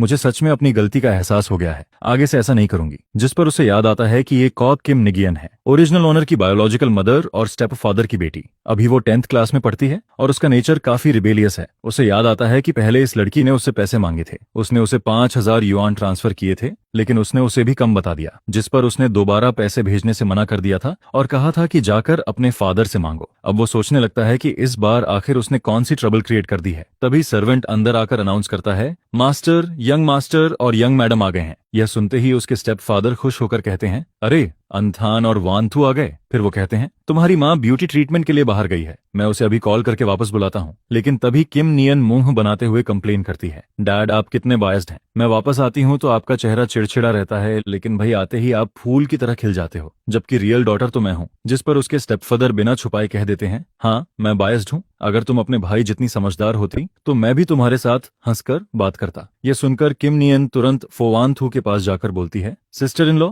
मेरी थोड़ी मदद कर दो ना। जिस पर फो वान थू पूछती है, कैसी मदद? फिर वो बड़ी मासूम शक्ल बनाकर कहती है, बस थोड़ा पॉकेट मनी रिचार्ज कर दो। ये सुनते ही फो वान थुर कैजुअली फोन उठाती है। अगले ही पल नोटिफिकेशन आता है, account credited with 1 lakh yuan. यह देखकर उसके स्टेपफादर शॉक हो जाते हैं, ये क्या है, किसने तुम्हें 1 लाख ट्रांसफर किए? जिस पर किम नियन खुशी से चिल्लाती है, सिस्टर इन लॉ ने दिए हैं। और अगले ही पल वो भागते हुए कहती है, dad brother sister in law school में काम है, मैं पहले जा रही हूँ। उसके जाते ही उसके स्टेपफादर सिर पकड़ लेते हैं और कहते हैं, पता नहीं इस बार फिर कौन सी प्रॉब्लम खड़ी की होगी, सुना है ये स्कूल में ग्रेड डायरेक्टर तक से बहस कर रही थी, इसकी क्लासमेट की माँ ने तुम्हारी मॉम को ये सब बताया। ये लड़की रोज बस ट्रबल क्रिएट करना ही जानती है, लगता है मंडे को फिर मुझे जाकर उसके ग्रेड डायरेक्टर से अपॉलॉजी मांगनी पड़ेगी। इसी दौरान उसकी मदर भी वापस आ जाती है और उसे देखकर वो एक पल के लिए रुक जाता है, क्योंकि उसकी माँ इतनी खूबसूरत लग रही थी कि कोई ये बिलीव ही नहीं कर सकता था कि उनकी उम्र 50 से ऊपर है। फिर वो प्यार से कहती हैं, मुझे लगा था तुम लोग थोड़ा लेट पहुंचोगे। जिस पर वो जवाब देता है, फ्लाइट आधा घंटा पहले लैंड हो गई थी, इसलिए जल्दी आ गए। इसके बाद उसकी माँ एक्साइटेड होकर कहती हैं, मैं तुम्हारे लिए कुछ चीजें लाई हूँ, चलो मेरे साथ देख कर आओ। वानथू तुम तब तक यहाँ उसके फादर के साथ बैठो। फिर वो उसे कमरे में ले जाकर फ्रेंच शॉपिंग बैग्स दिखाती हैं। ये सब मैंने पिछली फ्रांस ट्रिप में खरीदा था। जिस पर वो पोलाइटली थैंक यू कहता है। यह सुनकर उसकी माँ मुस्कुराने लगती हैं, तुम इतने बड़े हो गए हो लेकिन अभी भी बच्चे जैसे लगते हो। पहले तो तुम्हारे साथ कोई प्रॉब्लम होती थी तब भी तुम फैमिली को कुछ नहीं बताते थे, हमेशा स्टबर्न बने रहते थे। फिर वो अचानक सीरियस होकर पूछती हैं, कहीं वानथू ने तुम्हें हर्ट तो नहीं किया? जिस पर वो तुरंत कहता है, नहीं मॉम, वानथू मेरे साथ बहुत अच्छी है, मैं बहुत अच्छा लाइफ जी रहा हूँ, सर का हूँ। यह सुनकर उसकी माँ राहत की सांस लेती हैं। मैं बस ये जानना चाहती थी कि शादी के बाद तुम्हारी लाइफ कैसी चल रही है, अगर कभी कुछ हो तो मुझे जरूर बताना, सब कुछ अकेले सहते मत रहना। जिस पर वो हल्की स्माइल के साथ कहता है, आप टेंशन मत लीजिए, यहाँ सब लोग बहुत अच्छे हैं, मैं सच में बहुत खुश हूँ। यह सुनकर उसकी माँ थोड़ी इमोशनल हो जाती हैं। पता है, शादी के बाद तुम बिल्कुल बदल गए हो, पहले तो तुम मेरे साथ बैठकर बातें भी नहीं करते थे, अगर मैं ज्यादा पूछती तो इरिटेट हो जाते। जिस पर वो कहता है, शायद शादी के बाद सोच बदल गई है और इतनी मुश्किल से घर आया हूँ तो ऑब्वियसली आपके साथ अच्छे से बात करना चाहता हूँ। यह सुनकर उसकी माँ की आंखों में खुशी साफ दिखने लगती है, मेरा बेटा सच में बड़ा हो गया है। फिर वो उसे कई क्लोथ्स और ज्वेलरी ट्राई करवाती हैं, साथ ही कहती हैं कि ये सब वंथु के लिए भी खरीदा है, वापस जाते समय सब साथ लेकर जाना। इसके बाद नीचे से उसकी माँ की आवाज आती है, डियर आज लंच मैं खुद बनाऊंगी, बताओ सबको क्या खाना है? जिस पर उसके स्टेपफादर हंसते हुए कहते हैं, मुझे क्या पसंद है ये तुम्हें नहीं पता क्या, बच्चों से पूछो। फिर वो दोनों से पूछती हैं कि उन्हें क्या खाना है। तभी उसके स्टेपफादर तुरंत कहते हैं, धीरे चलो, अपनी वेस्ट का ध्यान रखो। जिस पर वो हंसते हुए कहती हैं, कोई बात नहीं, तुम हो ना। यह देखकर किम नियन तुरंत कंप्लेन करती है, बस करो आप लोग, इतना डॉग फूड देखकर ही मेरा पेट भर गया। जिस पर उसके स्टेपफादर हंसते हुए कहते हैं, तुम और तुम्हारा फ्यूचर हस्बैंड भी ऐसा कर सकते हो। यह सुनकर वो एक पल के लिए फ्रीज हो जाता है और बगल में बैठी फो वान थू की तरफ देखने लगता है। सरप्राइजिंगली फो वान थू भी उसी वक्त उसकी तरफ देख रही होती है, जिस पर दोनों के बीच का एटमॉस्फेयर थोड़ा ऑकवर्ड लेकिन स्वीट हो जाता है। फिर वो जल्दी से कहता है, मॉम, मुझे स्वीट एंड्स और रिब्स और स्टीम्ड फिश खाना है। इसके बाद दोनों पेरेंट्स बातें करते हुए किचन में चले जाते हैं। फिर वो धीरे से फो वान थू से पूछता है, अभी तुम डैड से क्या बात कर रही थी? जिस पर वो कैजुअली कहती है, बस बिजनेस की बातें। लेकिन वो थोड़ा कंफ्यूज्ड होकर पूछता है, हमारी शादी तो सिर्फ वेन और फो फैमिलीज के इंटरेस्ट से जुड़ी है, कॉ फैमिली का बिजनेस से कोई कनेक्शन नहीं है। फिर दोनों के बीच किस बात की डिस्कशन हो रही थी? यह सुनकर फो वान थू थोड़ा सीरियस हो जाती है। डैड ने मुझे सावधान रहने को कहा है। कुछ समय पहले उन्होंने सेकंड अंकल को हाईतान में सीक्रेटली एक सप्लायर से मिलते देखा था। वो सप्लायर हमारे फो ग्रुप की कोर प्रोडक्शन लाइन हैंडल करता है। फिर वो धीमी आवाज में कहती है, ये बात किसी को मत बताना, इससे फो ग्रुप के स्टॉक्स तक अफेक्ट हो सकते हैं। जिस पर वो तुरंत कहता है, तुम चिंता मत करो, मैं किसी को कुछ नहीं बताऊंगा। इसके बाद वो कहता है, वैसे पिछली बार ओल्ड हाउस में मॉम ने भी मुझे सेकंड अंकल से सावधान रहने को कहा था। यह सुनकर फो वान थू कहती है, तुम टेंशन मत लो, मैं इस मैटर की सीक्रेटली इन्वेस्टिगेशन करवाऊंगी। लेकिन तभी उसे अचानक नॉवेल वाला कार एक्सीडेंट याद आ जाता है। जिस पर वो पूछता है, क्या तुम्हारे सेकंड अंकल बिजनेस के लिए इलीगल काम भी कर सकते हैं? यह सुनकर फो वान थू एक पल के लिए चुप हो जाती है। फिर धीरे से कहती है, तो तुमने भी नोटिस कर लिया? इसके बाद वो बताती है, डैड ने उन्हें हाईतान में कोर सप्लायर्स से सीक्रेटली मिलते देखा था। वो लोग हमारी सबसे इंपॉर्टेंट प्रोडक्शन चेन कंट्रोल करते हैं। और सिर्फ इतना ही नहीं, मॉम ने मुझे पहले भी बताया था कि जब फैमिली शुरू में स्ट्रगल कर रही थी तब सेकंड अंकल इनहेरिटेंस के लिए प्रॉब्लम्स क्रिएट करते रहते थे। अब कुछ लोग सीक्रेटली हमारे करीब आने की कोशिश कर रहे हैं। साफ दिख रहा है कि उनका टारगेट फो ग्रुप है। पहले मैं वर्स्ट पॉसिबिलिटी के बारे में सोचने से बच रही थी, लेकिन अब उनके एक्शंस बहुत ऑब्वियस होते जा रहे हैं। फिर वो उसका हाथ पकड़कर कहती है, वेंथान, ये बहुत डेंजरस है, तुम इसमें डायरेक्टली इन्वॉल्व मत होना। मुझे डर है कि वो तुम्हें टारगेट बना सकते हैं। यह सुनकर वो बिना हिचकिचाए कहता है, लेकिन मैं तुम्हारा हस्बैंड हूँ, मॉम भी मुझे फैमिली मानती हैं, मैं कैसे तुम्हें ये सब अकेले हैंडल करने दूं? हम बस थोड़ा केयरफुल रहेंगे, ज्यादा से ज्यादा जहां भी जाएंगे अंकल लियू को साथ रखेंगे, तब कुछ नहीं होगा। यह सुनकर फो वान थू की आंखों में हल्की वार्मथ आ जाती है। इसके बाद वो लोग हाईतान में 2 दिन और रुकते हैं, जिस पर उसकी माँ उसे बार बार याद दिलाती हैं, वान थू पर बहुत काम का प्रेशर है, ध्यान रखना कि वो टाइम पर खाना खाए, उसे हर वक्त सिर्फ कॉफी पीकर मत रहने देना। जिस पर वो कॉन्फिडेंस के साथ कहता है, मॉम आप टेंशन मत लीजिए, मैं रोज उसे प्रॉपरली खाना खिलाऊंगा। फिर उसके स्टेपफादर भी सीरियस होकर कहते हैं, अगर फोक इन्हें वी की तरफ से कोई भी अनयूजुअल मूवमेंट दिखे तो तुरंत मुझे कॉल करना। राजधानी में अभी भी मेरे कुछ कनेक्शंस हैं जो मदद कर सकते हैं। जिस पर वो सिर हिलाकर कहता है, जी मुझे याद रहेगा। और तभी जाते जाते किम नियन फिर से उसके पास आकर मुस्कुराते हुए कहती है, सिस्टर इन लॉ, अगली बार वापस आओ तो फिर से मेरा बैलेंस रिचार्ज करना मत भूलना। मैं प्रॉमिस करती हूँ कि इस बार अच्छे से पढ़ाई करूंगी। जिस पर किम नियन तुरंत कहती है, अपनी बात याद रखना, अगर प्रॉमिस तोड़ा ना तो अगली बार पैसे नहीं मिलेंगे। जिसके जवाब में वो जल्दी से कहती है, पक्का प्रॉमिस, इस बार जरूर निभाऊंगी। इसके बाद फो वान थू नोटिस करती है कि वो थोड़ा चुप हो गया है। जिस पर वो पूछती है, क्या हुआ? जिसके जवाब में वो हल्की स्माइल के साथ कहता है, बस यही सोच रहा हूं कि घर की प्रॉब्लम्स की वजह से तुम्हारे पेरेंट्स को भी टेंशन लेनी पड़ रही है। ये सुनकर फो वान थू उसका हाथ पकड़ लेती है और कहती है, हम फैमिली हैं, इसमें तुम्हारा और मेरा क्या अलग, और वैसे भी मेरे पेरेंट्स तो मुझे छोड़कर तुम्हें ज्यादा प्यार करते हैं। जिस पर दोनों सामने देखते हैं, उसके पेरेंट्स खुशी खुशी बातें कर रहे होते हैं। यह देखकर फो वान थू हल्का हंस पड़ती है और कहती है, तुम्हारी स्वीट टॉकिंग स्किल काफी डेंजरस है। इसके बाद दोनों वापस हाईतान लौट आते हैं। जैसे ही वो ओल्ड मैंशन में एंटर करते हैं, उसकी माँ तुरंत खुशी से उसके पास आ जाती हैं। अंथन, आखिर तुम वापस आ गए, जल्दी आओ, मुझे देखने दो तुम पतले तो नहीं हो गए। फिर वो उसके चेहरे को ध्यान से देखते हुए कहती हैं, हाईथन में तुम ठीक से खाना नहीं खाते क्या? तुम्हारा कॉम्प्लेक्शन भी पहले से खराब लग रहा है। जिस पर वो हेल्पलेस होकर हंस देता है, मॉम, मैं बिल्कुल भी पतला नहीं हुआ, रोज इतना खाता हूँ कि पेट भर जाता है, बल्कि वान थू ज्यादा बिजी रहती है, आपको उसकी ज्यादा चिंता करनी चाहिए। यह सुनकर उसकी माँ तुरंत फो वान थू की तरफ देखने लगती हैं, तुम भी खुद को इतना मत थकाया करो। फिर वो प्यार से कहती हैं, आज रात किचन में तुम दोनों की फेवरेट डिशेस बनवाऊंगी, अच्छे से न्यूट्रिशन लेना जरूरी है। जिस पर दोनों साथ में जवाब देते हैं, जी मॉम। लेकिन अगले ही पल उसकी माँ का चेहरा अचानक सीरियस हो जाता है। वो फुकी ने भी तुम दोनों को परेशान तो नहीं कर रहा? जिस पर वो कहता है, फिलहाल तो नहीं, लेकिन हमने उसके अकाउंट्स और मूवमेंट्स की इन्वेस्टिगेशन शुरू कर दी है। यह सुनते ही उसकी माँ गुस्से से कहती हैं, इस बार उसे पूरी तरह एक्सपोज करना पड़ेगा। पहले इनहेरिटेंस के टाइम पर मैंने बहुत सहा था, अब वो मेरे सन इन लॉ को हर्ट करने की कोशिश कर रहा है और मेरी बेटी और फो ग्रुप पर भी नजर डाल रहा है। क्या वो फैमिली के लोग सिर्फ डेकोरेशन बनकर रह गए हैं? जिस पर वो जल्दी से उन्हें काम करने की कोशिश करता है। मॉम, आप ज्यादा गुस्सा मत कीजिए, आपकी हेल्थ खराब हो जाएगी। लेकिन वो गहरी सांस लेते हुए कहती हैं, मैं गुस्सा नहीं हूँ, बस ये बात अंदर से बर्दाश्त नहीं हो रही। फिर वो दोनों की तरफ देखते हुए कहती हैं, तुम दोनों आराम से इन्वेस्टिगेशन करो, मैं यहाँ मेन हाउस में रहकर उस आदमी पर नजर रखूंगी, उसे कोई चाल चलने नहीं दूंगी। इसके बाद सिर्फ 3 दिन के अंदर ही फो वानथू की असिस्टेंट सारे एविडेंस कलेक्ट करके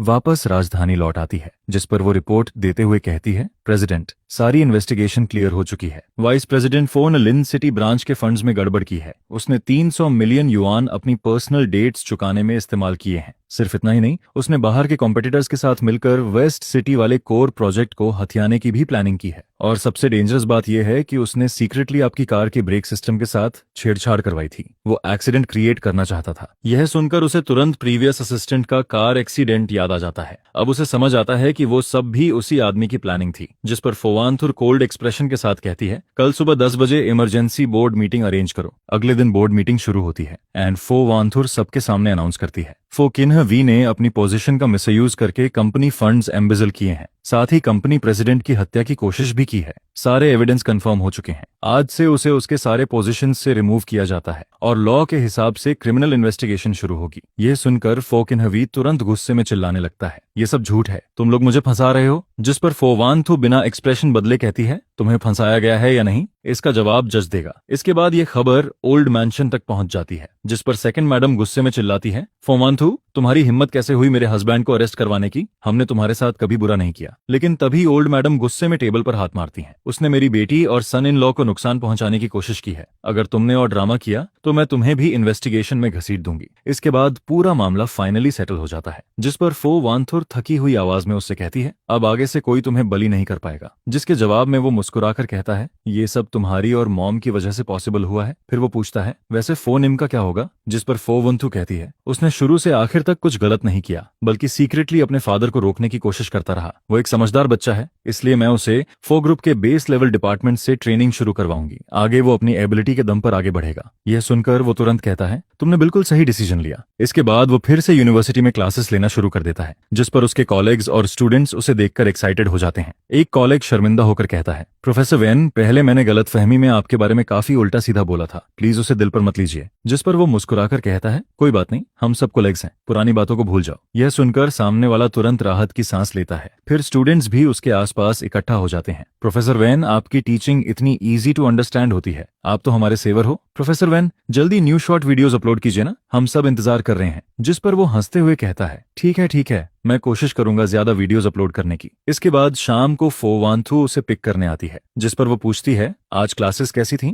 बहुत टायर्ड तो नहीं हो गए? जिसके जवाब में वो मुस्कुराकर कहता है, सब बहुत स्मूथली हुआ, स्टूडेंट्स भी मुझे काफी पसंद करते हैं, मुझे बिल्कुल टायर्ड फील नहीं हो रहा। फिर फो वानथु को अचानक कुछ याद आता है, अभी रेनली का कॉल आया था, उसने वीकेंड पर हमें टेनिस खेलने बुलाया है, वांग यू भी आएगा। जिस पर वो एक्साइटेड होकर कहता है, ऑफ कोर्स जाएंगे, और इस बार तुम भी मेरे साथ खेलोगी, मैं खुद तुम्हें सिखाऊंगा, एक बार सीखोगी तो तुरंत समझ जाओगी। यह सुनकर फो वानथु हल्का मुस्कुरा देती है, ठीक है, इस बार सब तुम्हारी बात मानूंगी।